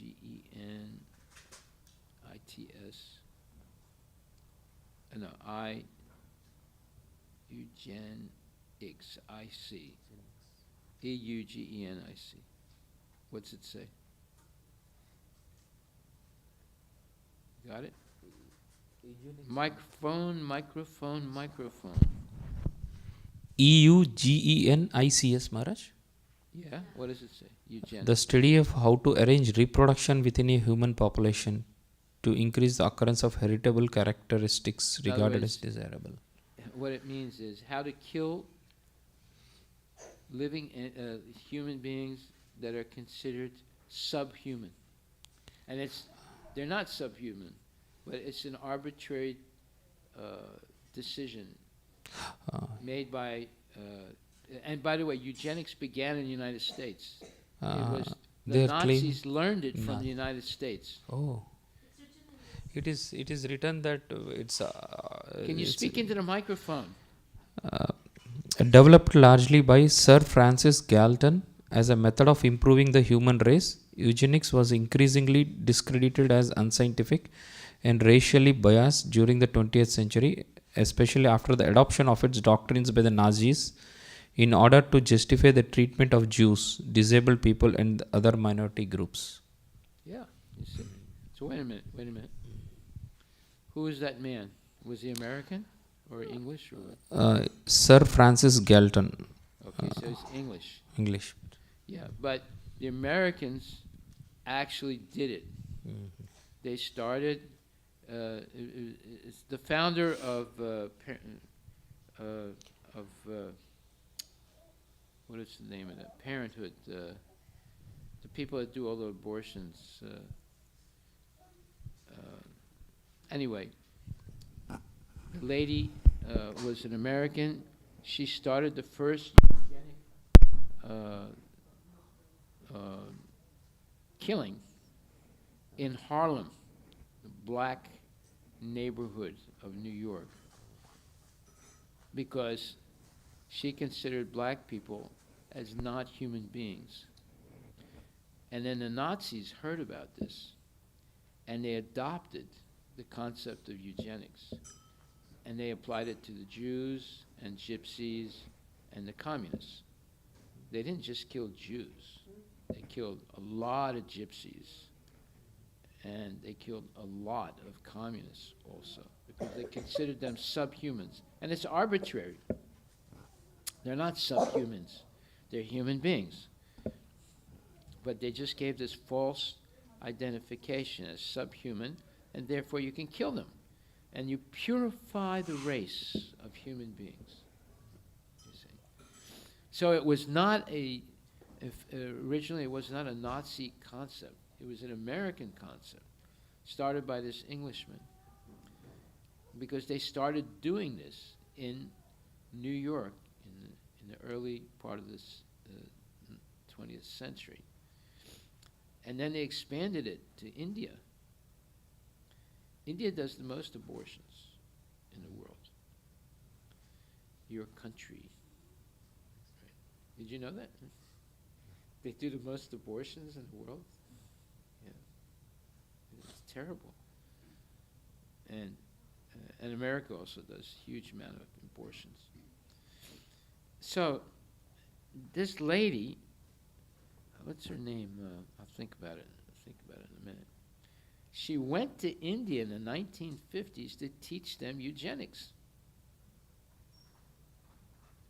And she succeeded, and the Indians accepted it. you don't know your own history. Did you know this? No, you don't know your own history. This is how dangerous these false concepts are. We don't realize how dangerous and destructive they are. Yeah. Okay, so Sterilization. You're talking about sterilization. what? Sterilization. Sterilization. Yeah, there used to be a famous saying about Mrs. Gandhi. They said, vote for Mrs. Gandhi and you lose your genitals. In Hindi, how would you say that? How do you translate that in Hindi? Vote for Mrs. Gandhi, you lose your genitals. How do you say that in Hindi? Come on, you know Hindi. Gandhi को vote दो और What? What? No, I know, but how do you translate, vote for Mrs. Gandhi, lose your genitals? If you look it up on the internet, you'll find it. This was a saying during Mrs. Gandhi's, period of ruling the country.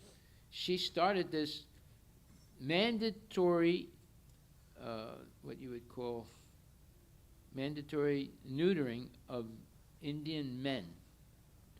And then they came up with this saying, vote for Mrs. Gandhi, lose your genitals. Did you know about this? What's the last word, lose, sir? Lose your genitals.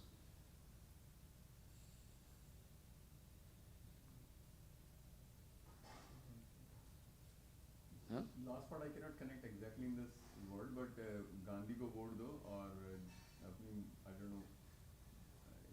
Genital means your reproductive organs. Trying to think the word there.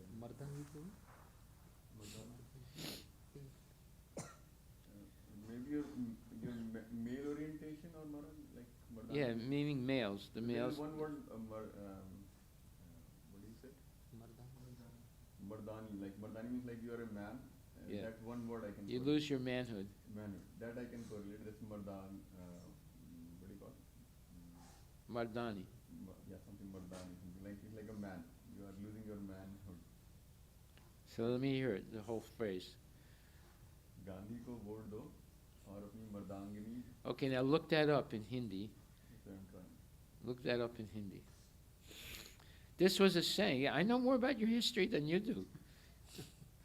This was a saying in India during the time that Mrs. Gandhi was forced sterilization. Look that up. Forced sterilization by the Gandhi government. Look that up. That's something you should recognize. Forced sterilization of men by the Gandhi government. Yes, Maharaj. She used to kidnap men during that time. What's that? She used to kidnap, her people used to kidnap men to do the sterilization. They would kidnap the men Yeah. and force them Yes. to do the sterilization. You remember that, right? I read it in the history book in Yeah. one of the. What? It was his son, Sanjay Gandhi. No, that was Mrs. Gandhi. She started it. Under regime of Indira Gandhi, Sanjay Gandhi used to do forced sterilization. Yeah, forced sterilization. And they used to say, vote for Gandhi, lose your genitals. Or lose your manhood. They would grab men and force them to be sterilized. Is that right? And this was started by the Americans, by this lady who started Planned Parenthood. Planned Parenthood is the organization that kills babies. They're in every state in the United States, in almost every city. You can go in there and get an easy abortion. So this was the lady. Look up the founder of Planned Parenthood. Huh? Yeah, Singer. Her name is Singer, right? Say it again. Margaret Singer. That's the lady. She started eugenics in Harlem. Harlem is a huge black neighborhood in New York City. The first eugenic center was in Harlem started by Margaret Sanger to kill black kids because they believed that they were subhumans. Of course, they deny it now, but it's a fact. And then the Nazis heard about what she was doing, and they adopted the concept of eugenics from the Americans. And of course, some idiot British guy started the whole idea of eugenics. Yes? So, she did it to control the population of India. That's what we learned in history. Well, is that a good thing or a bad thing? What, would you, let's say you were a man and they grab you off the street, you take you into a hospital and they cut off your genitals. Is that a good thing or a bad thing? That's why they made this poetry up. Vote for Gandhi, lose your genitals. I'm sure you can find it if you look for it. It's in the BBC. Huh? It's in the BBC. Okay, what's the Hindi? Say the Hindi. Huh? I'm not able to find the exact Hindi, Maharaj, but I will search more. Yeah. But the number is big, Maharaj. It's showing online. How many people they sterilized? It says Gandhi Ram enforced millions of sterilizations. Notably, 6.2 million Indian men were forcefully sterilized in just a year. In 1 year. Unbelievable. You see how bad ideas become prominent. And they go right ahead and start sterilizing men, grabbing them off the street forcefully. This is part of your history. You see how dangerous these ideas are. They're demoniac ideas. Okay, so this verse is against that. It says, one who sees the super soul equally present everywhere, in every living being, does not degrade himself by his mind. Of course, you degrade yourself by these misconceptions that enter into the mind. Thus he approaches the transcendental destination. If you have any of these false concepts like eugenics, like Planned Parenthood and things like that in your mind, you'll never go back to Godhead. You'll stay in the material world. Just like one devotee lady came to me once in private, and I said, Prabhu, I have to make a confession to you. I said, confession? What do you mean? She said, oh, I did something terrible. I said, what do you mean? I said, my husband forced me to have an abortion. And she said, I really, really feel sorry about it now. See, this is going on in our own community, right? And she was like crying, and she felt very sorry that she did that. And she said, I'll never do this again. I promise you. Okay, so text 30. Prakrityaiva chakarmani kriyamanani sarvasa. So send me that information. I want that information. I want to talk about this tonight. How vote for Gandhi, lose your genitals. You see how a bad idea can spread all over the world? A really bad idea. And this eugenics, that is the beginning of hatred, where you identify certain groups of people as subhuman, and you justify killing them. That's exactly what what Margaret Sanger was doing with the blacks in Harlem, and now it's happening on a wide scale by Planned Parenthood. Every year, Planned Parenthood kills more than 1 million babies legally, and it's murder. It's legal murder. Now you can understand why there's so much trouble in this country. They're murdering their own children. In the future, historians will write, well, in the latter part of the 20th century and right into the 21st century, a very strange thing happened in America. They started killing their own children. They'll write that in the future. Now, because the Republicans passed a law that eliminates Roe versus Wade, I mean, legal killing of babies. But every state has to adopt it or reject it. So there are states that have rejected it. And the Democrat Party, this is one of their platforms for their re-election, is they support Planned Parenthood. And red states, states where there's a majority of people who are religious and reject this idea of killing babies, they have outlawed it. So this controversy is going on right now. If you can read, look in the news right now and see look up states that have rejected the law that has eliminated many aspects of Roe versus Wade, which is the legalization of killing babies. And you'll see some states have voted against it, and some states have voted for it.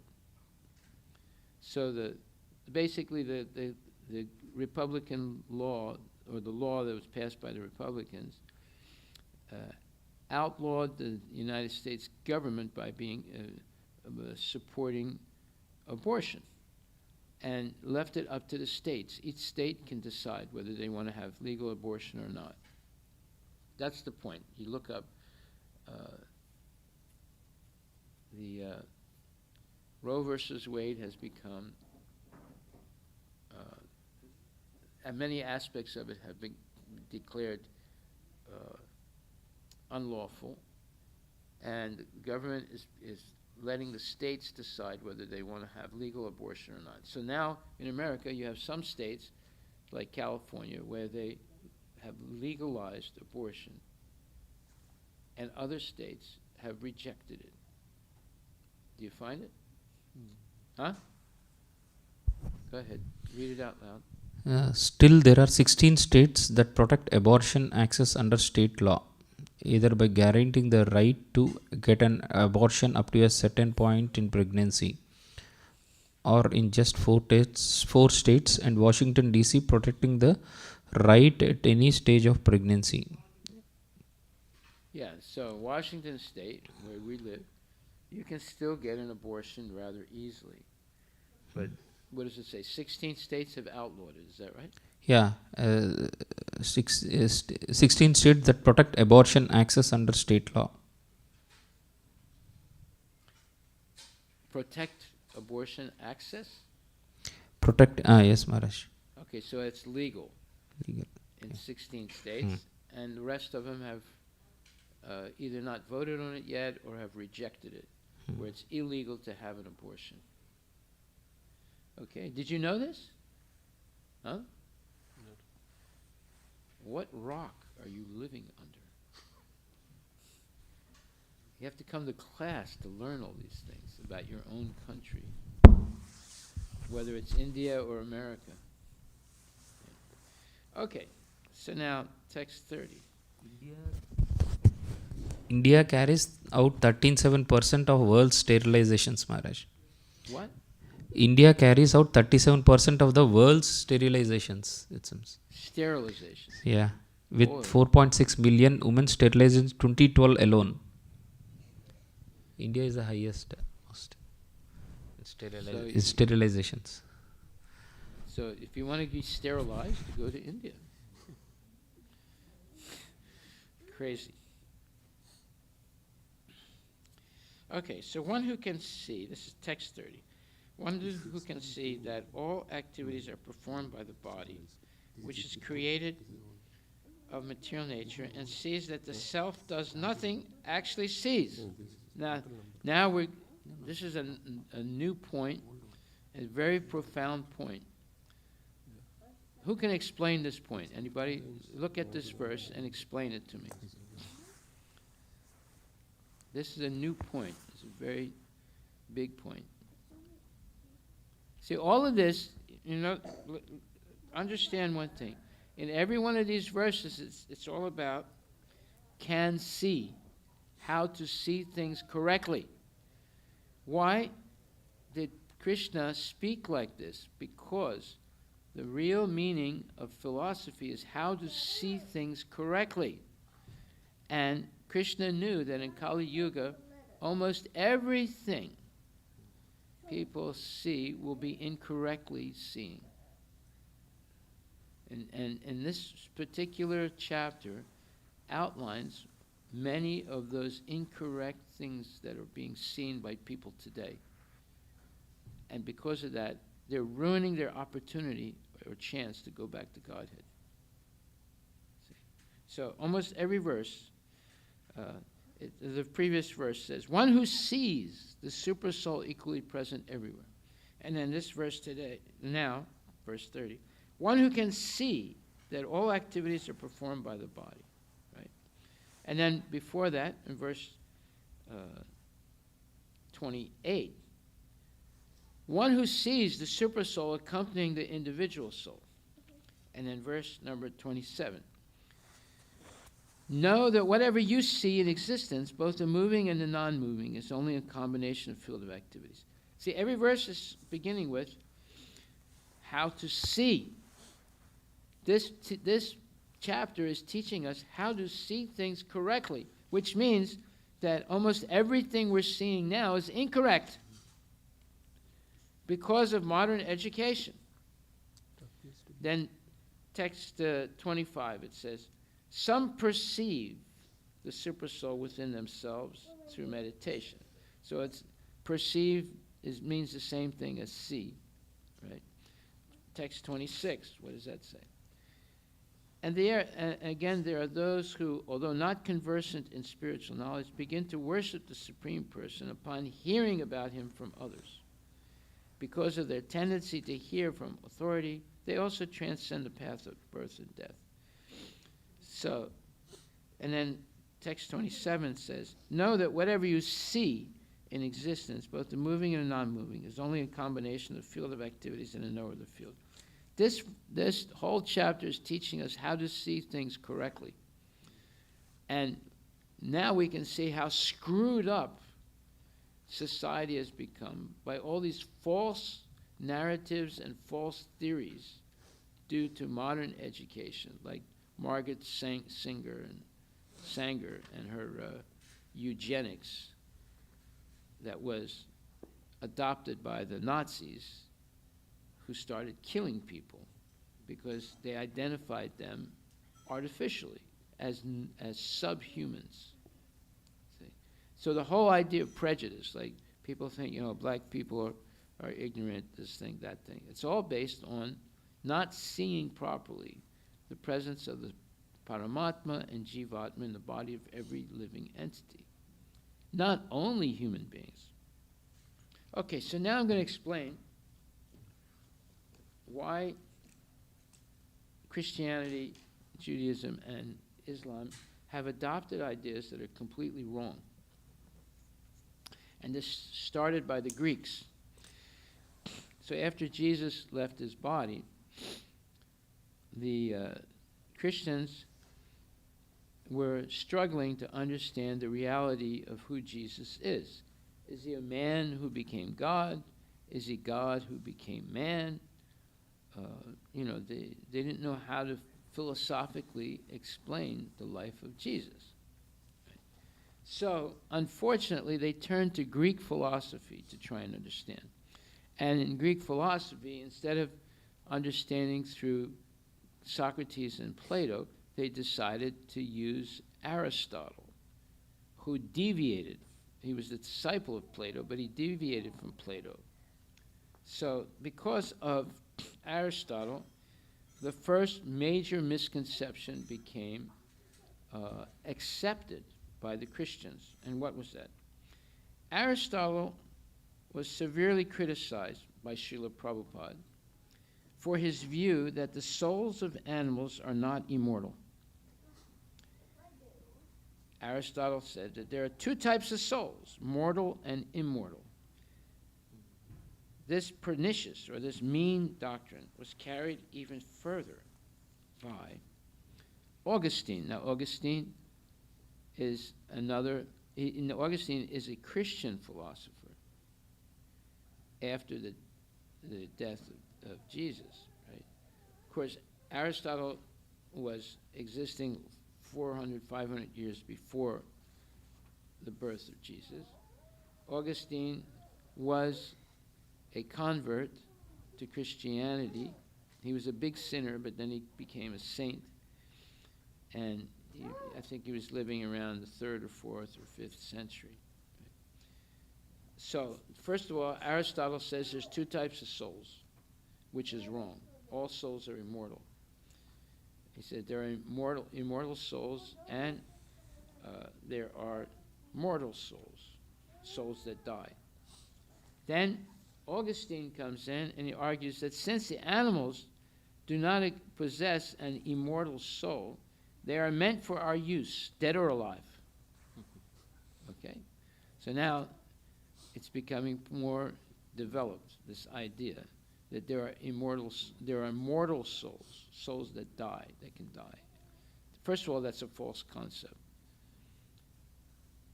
And therefore, he says, and therefore they're meant for our use, dead or alive.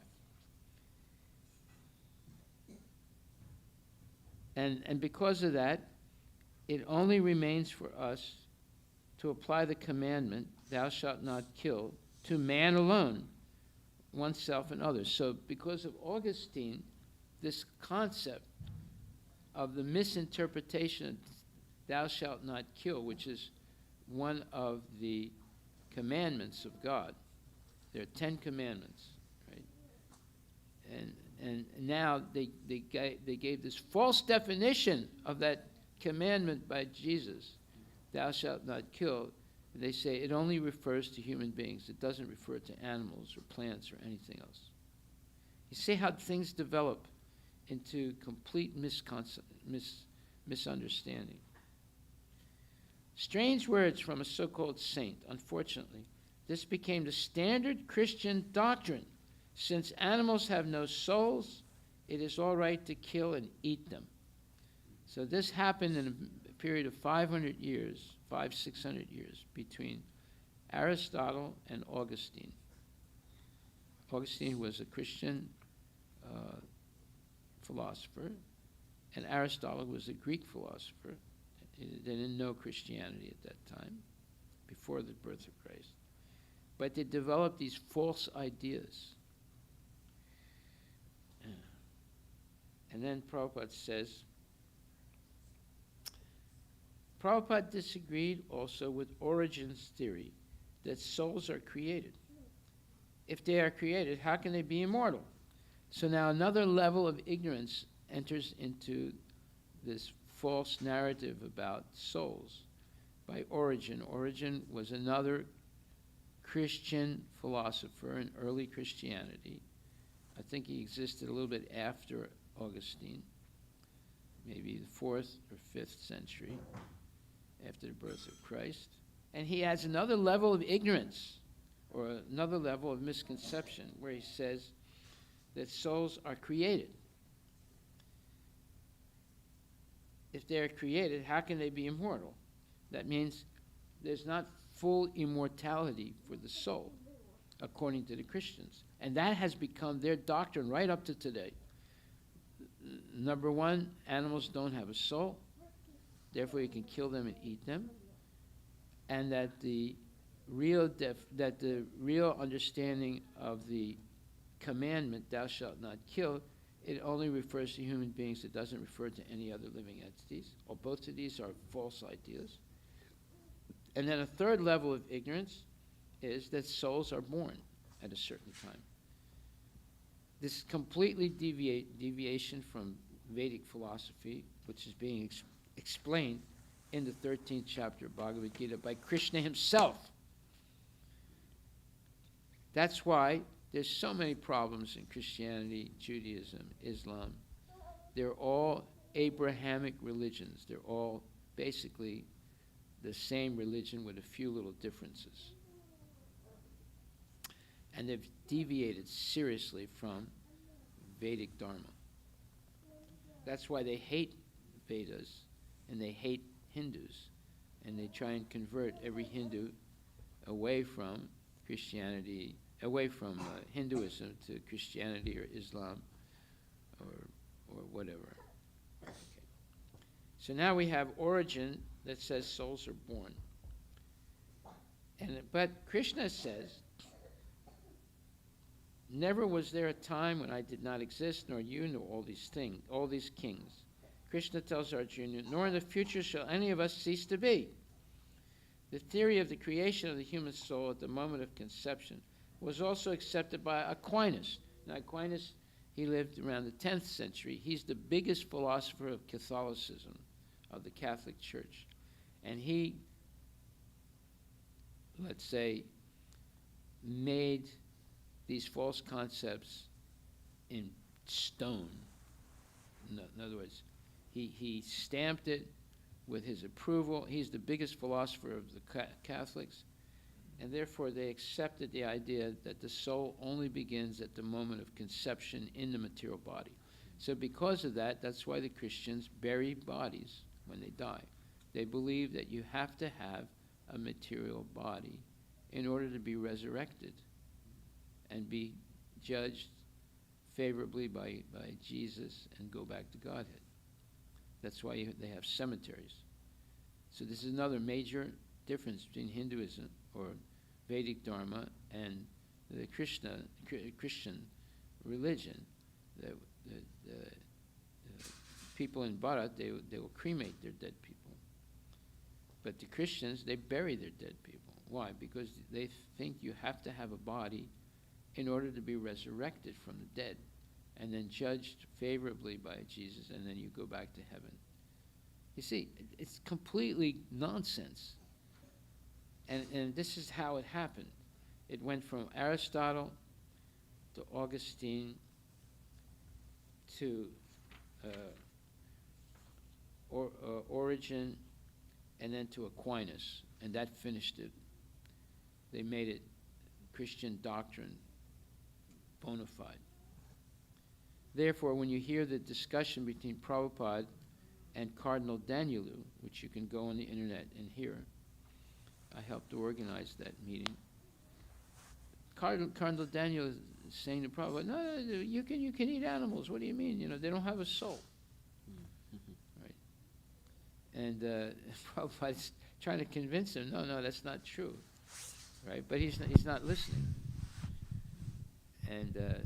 And after that meeting with Prabhupada, Cardinal Danielu died 1 or 2 years afterwards. How did he die? He was with a prostitute, and he had a heart attack and died. This was the leader of the Christian church, or the Catholic Church in France. He was a big man, a big philosopher. Right? But what kind of philosophy does he have? It's all nonsense. Right? And now you know the origin of all that nonsense. Yeah. You have to speak in the microphone.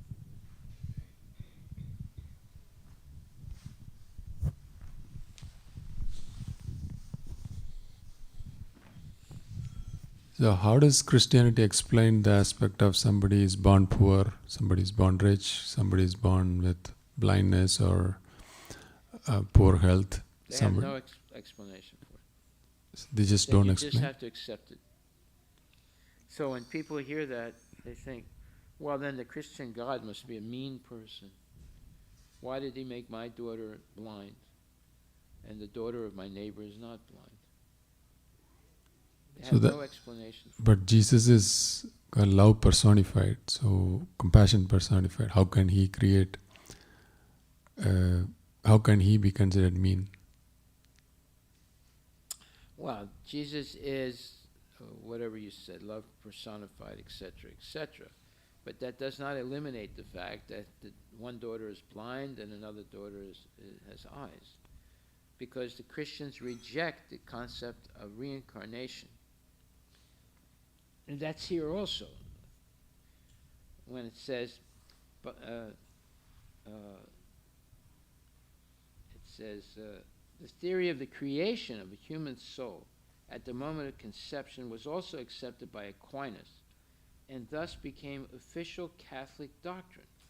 The belief that each individual human soul is created at a point in time, lives his life, and thereafter is saved or damned eternally excludes the possibility of reincarnation.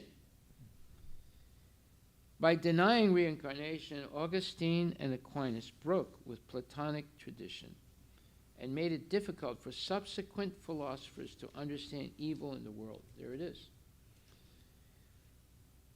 If there is no transmigration of souls, where is divine justice?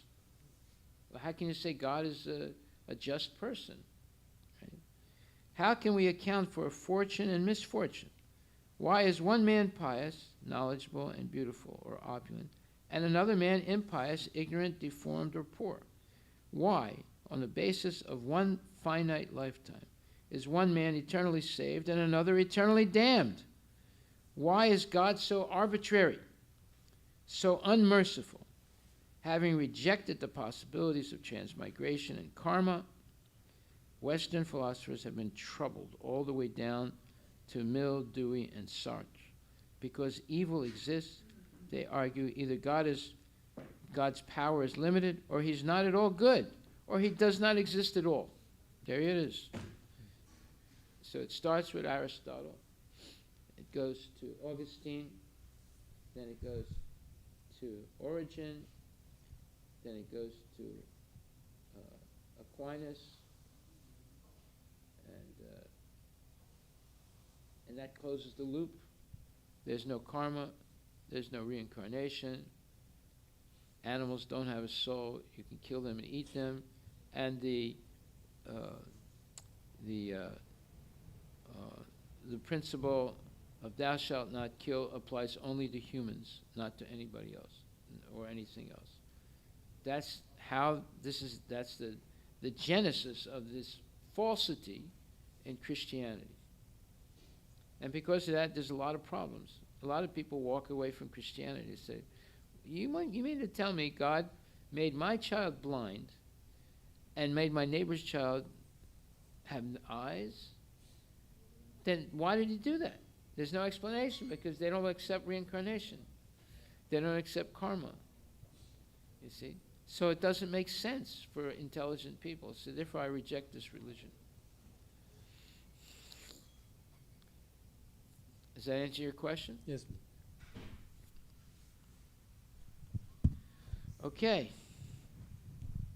So, are there any other questions? We'll stop right there. You see how important this chapter of Bhagavad Gita is? Correctly. We've all been taught not to see things correctly. And it's getting worse and worse. Just like Margaret Sanger and her eugenics. That became accepted by the Nazis, and they killed millions of people based on that false theory, that there are such a thing as a subhuman who doesn't deserve to live. So to purify the race of humanity, they killed millions of people. They didn't just kill Jews, they killed a lot of gypsies, and they killed a lot of communists and other people that they considered were, they killed even Germans who had physical defects. They killed them. They picked them up off the street, took them and put them in the gas chambers. Germans. Hare Krishna Maharaj. So Maharaj, there are some people, they follow Christianity very sincerely and they follow these misconceptions also very sincerely. They go to church, and there are some small people. So what is the hope for them? They are just following misconception sincerely. There's like kind of dead end, I feel. Well, anytime you have a misconception, there's no hope. There's no hope. Because you're following a false idea. If I tell you that because you have a physical, let's say, incapacity, like you can't walk, therefore you should commit suicide. Now you might believe it and do it, right? because it's a false idea. But you think, well, I can't walk, so I'm paralyzed. I may as well just die. And now they make it easy. You can go to Oregon and commit suicide legally. You see, it develops because they believe that people should commit suicide if they have difficulty living. So now they make it legal, whereas before it was illegal to commit suicide, right? I mean, they would not let a doctor kill a human being. But now you go to Oregon State, which is right next to Washington. You can ask for end-of-life termination, and you get a doctor's approval, and then they kill you. You see how it all develops. First you make a false definition, and then it develops into killing people legally. Just like they said, oh, well, you know, a woman should have complete control of her body. Therefore, if she wants to get an abortion and kill her baby, you shouldn't stop her. They passed a law making that legal. And they've killed 150 million American babies in the last 40 years. And it's even worse in India. Margaret Sanger went to India in the 1950s and taught and convinced the Indian government to permit abortions, whereas before it was against the law. And the number of babies aborted in India is much bigger than in America, much, much bigger. See, now you see how dangerous false ideas. So this one chapter of Bhagavad Gita that Krishna spoke 5,000 years ago, he's teaching us how to see things correctly, because there's so many things that we're not seeing correctly. Any other questions? Thank you so much. You give an example of somebody coming to you telling that they aborted their baby because her husband forced her. Yeah. So in this case, who gets the karma for that? Is it the woman who's doing abortion, or person who's doing the forcing them? Yeah. She agreed to it. He forced her, but she agreed. She won't. She told me, I'll never agree again. And because it affected her mentally, she killed her own baby. And she understood that it was an evil thing to do. These are true stories. I'm not making it up. Hare Krishna Maharaj. So this DNA cloning is also equally DNA cloning. What? DNA cloning. What is that? Cloning. DNA cloning. Yeah. Okay, go ahead. So that is also equally dangerous, like eugenics, right? Well, they want to perpetuate a dead person by cloning them. Is that what it is? Is that what DNA cloning is? Yeah, but the baby that looks exactly like the person who died already. It could be died, or they just... Yeah. Well, DNA cloning is different than eugenics. Eugenics is killing people who are considered subhumans. DNA cloning is, I guess, having a body that looks similar to a body that died. So they clone it. So the next generation looks exactly like the previous generation, or something like that. Is that what it is? Yeah. Go ahead, read it. What is it? DNA cloning is the process of making multiple identical copies of a particular piece of a DNA. Okay, but in other words, it's implying you make a person look exactly like someone who died, or a dog look exactly like the dog that died, something like that. So his intelligence and that will also be same, right? Same intelligence, same. It's like creating a superior race artificially. Well, I don't know. What if the person was an inferior person and they're cloning him? It's not. No, superior race is eugenics. You get rid of all people who have congenital diseases or disformities. So you kill them so that they can't reproduce and perpetuate those disformities.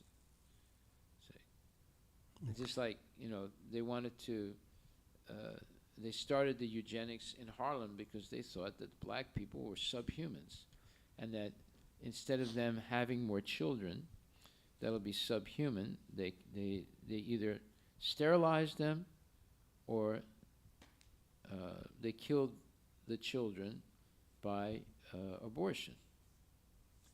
They sterilized the parents and they killed the children by abortion to stop them from reproducing what they considered were subhumans. They're not subhumans. They might be human beings that are not well educated or have criminal tendencies or this or that.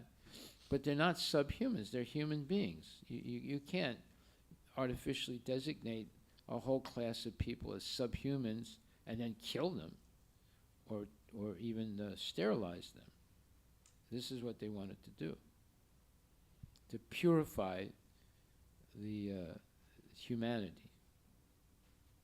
Okay. And then the Nazis accepted that philosophy and developed it even more, where they only wanted to have blonde, blue-eyed, tall men and women and kill everybody else.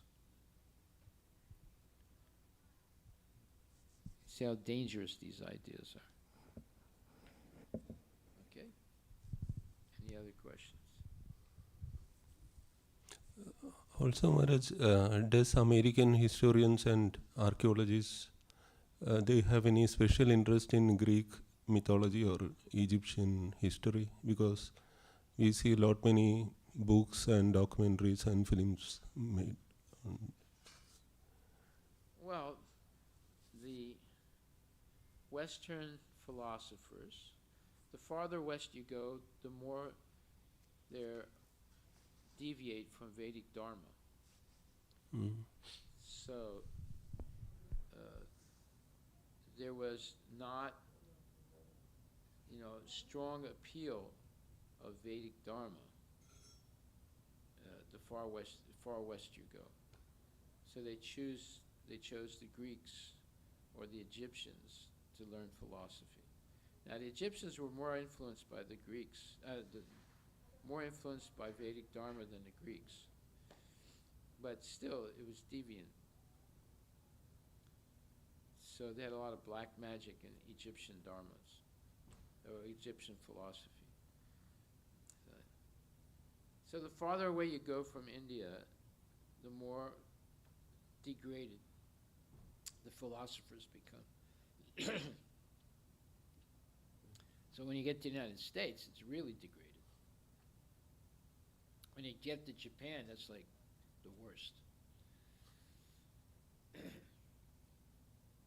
Okay, we'll stop there. All glories to Srila Prabhupada ki jai. If you want to see things correctly, you have to carefully read the 13th chapter of Bhagavad Gita. Then all these misconceptions will go away.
want to sing?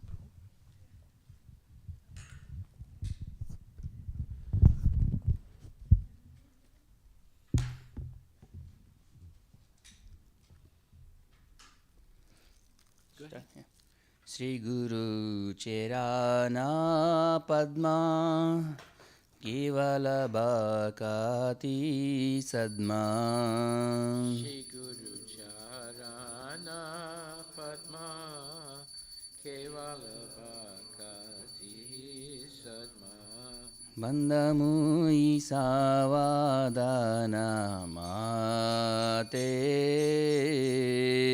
Bandhamui Savadana Mate Jahara Prasade Bhai E Baba Turiya Jai Janara Prasade Bhai E Baba Turiya Jai Krishna Prapti Hoy Jaha Hoy Te Krishna Prapti Hoya Hoite Guru Mukha Padma Vakya Chitte Te Koriya Kya Guru Mukha Padma Vakya Chitete Koriya Kya Harana Kuriho Mani Asha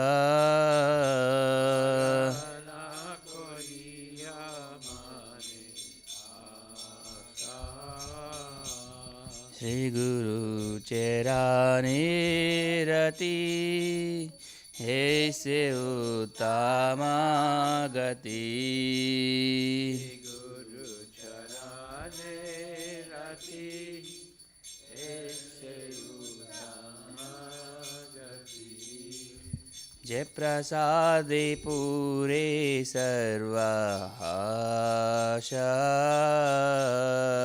Prasade Pure Sarva Asa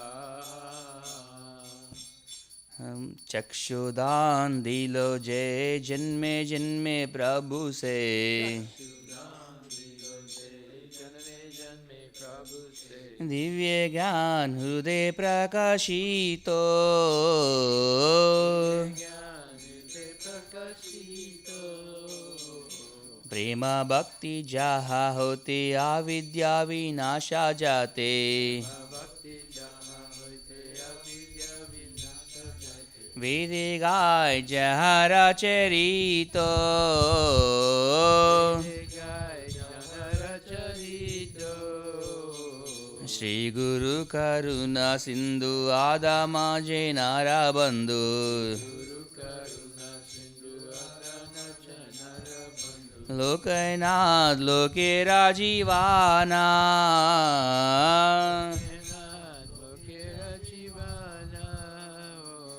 हाहा प्रभु खोरो दोयो देह मोरे पद छाया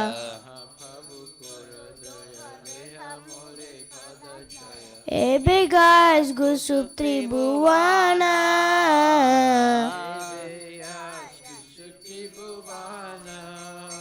शिल प्रभुपाद पतित पावना प्रभुपाद पतित पावना जय प्रभु पदा जय प्रभु पदा जय प्रभु पदा जय प्रभु पदा जय प्रभु पदा जय प्रभु पदा प्रभु पदा जय प्रभु पदा जय गुरुदेवा जय गुरुदेवा जय गुरुदेवा जय गुरुदेवा जय गुरुदेवा जय गुरुदेवा जय गुरुदेवा जय गुरुदेवा नाम ओम विष्णुपदाय Krishna प्रसाय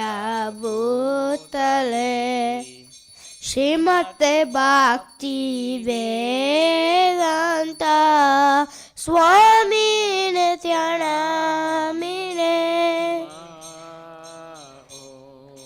Vishnupadaya Krishna Prestaya Bhutale Srimate Bhakti Vedanta Swami Iti Namine.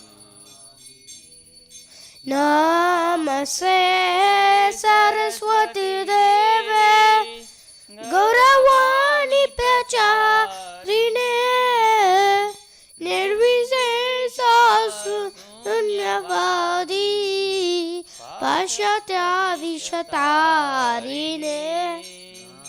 Namaste Saraswati Deve Gauravani Pracharine Nirvisesa Sunyavadi Paskatya Desatarine. Jaya Shri Krishna Chaitanya Prabhu Nityananda Shri Advaita Garadhara Shri Vatswarit Gaura Bhakta Vrinda. Chaitanya Prabhu Nityananda Shri Advaita Gadadhara Srivasari Gaura Bhakta Vrinda. Hare Krishna Krishna Krishna Hare Hare Hare Rama Rama Rama Hare Hare.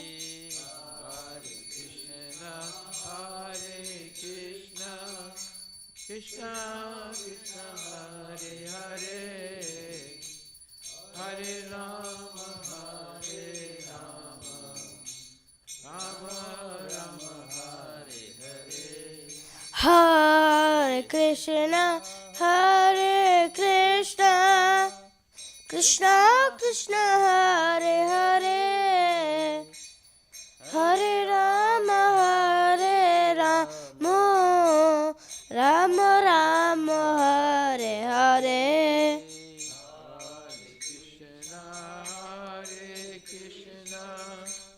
Krishna Krishna Hare Hare Hare Rama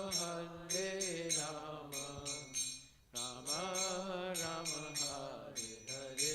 Nitai Gaura Hari Bol Hari Bol Hari Bol Nitai Gaura Hari Bol Nitai Gaura Hari Bol Hari Bol Bola Hari Bol Nitai Gaura Premanandi Ki Jai Jai Om Vishnupad Paramahansa Pararaja Ki Jai Statara Satara Shri Shri Maharaj Divine Grace A.C. Bhaktivedanta Goswami Maharaj Srila Prabhupada Ki Jai Natkoti Vaishnavinda Ki Jai Namacharya Srila Haridas Thakur Ki Jai Prem Shri Kaho Shri Krishna Chaitanya Prabhu Nityananda Shri Advaita Gadadhara Shivasati Gaur Bhaktivinoda Ki Jai Shri Shri Radha Krishna Gopinath Samkondo Radha Kunda Giri Govardhan Ki Jai Shri Vrindavan Dham Ki Jai Shri Mayapur Dham Ki Jai Jagannath Puri Dham Ki Jai Tulasi Devi Ki Jai Bhakti Devi Ki Jai Ganga Maya Ki Jai Jamuna Maya Ki Jai Samaveda Bhaktivinoda Ki Jai Nitai Gaura Premanandi.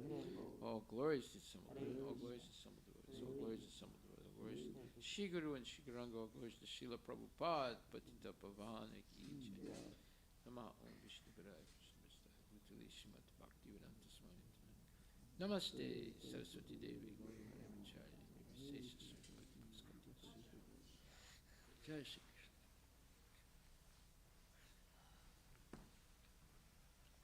The lotus feet of our spiritual master, the only way by which we attain to pure devotion. I bow down to his lotus feet with great honor and reverence. By his grace, I can cross the ocean of material suffering and obtain the mercy of Krishna.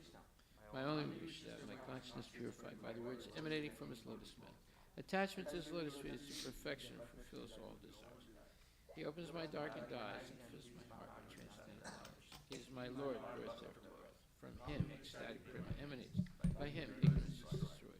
The Vedic scriptures see his character. Our spiritual master, the ocean of mercy, the poor and worldly master of devotees. O Master, be merciful unto us. Give us the shade of your lotus feet. Your fame spreads through all the three worlds. We take shelter in your lotus feet. Srila Prabhupada ki jai. Nama Om Vishnu Padaya Krishna Stavati Namaste. Saraswati Devi.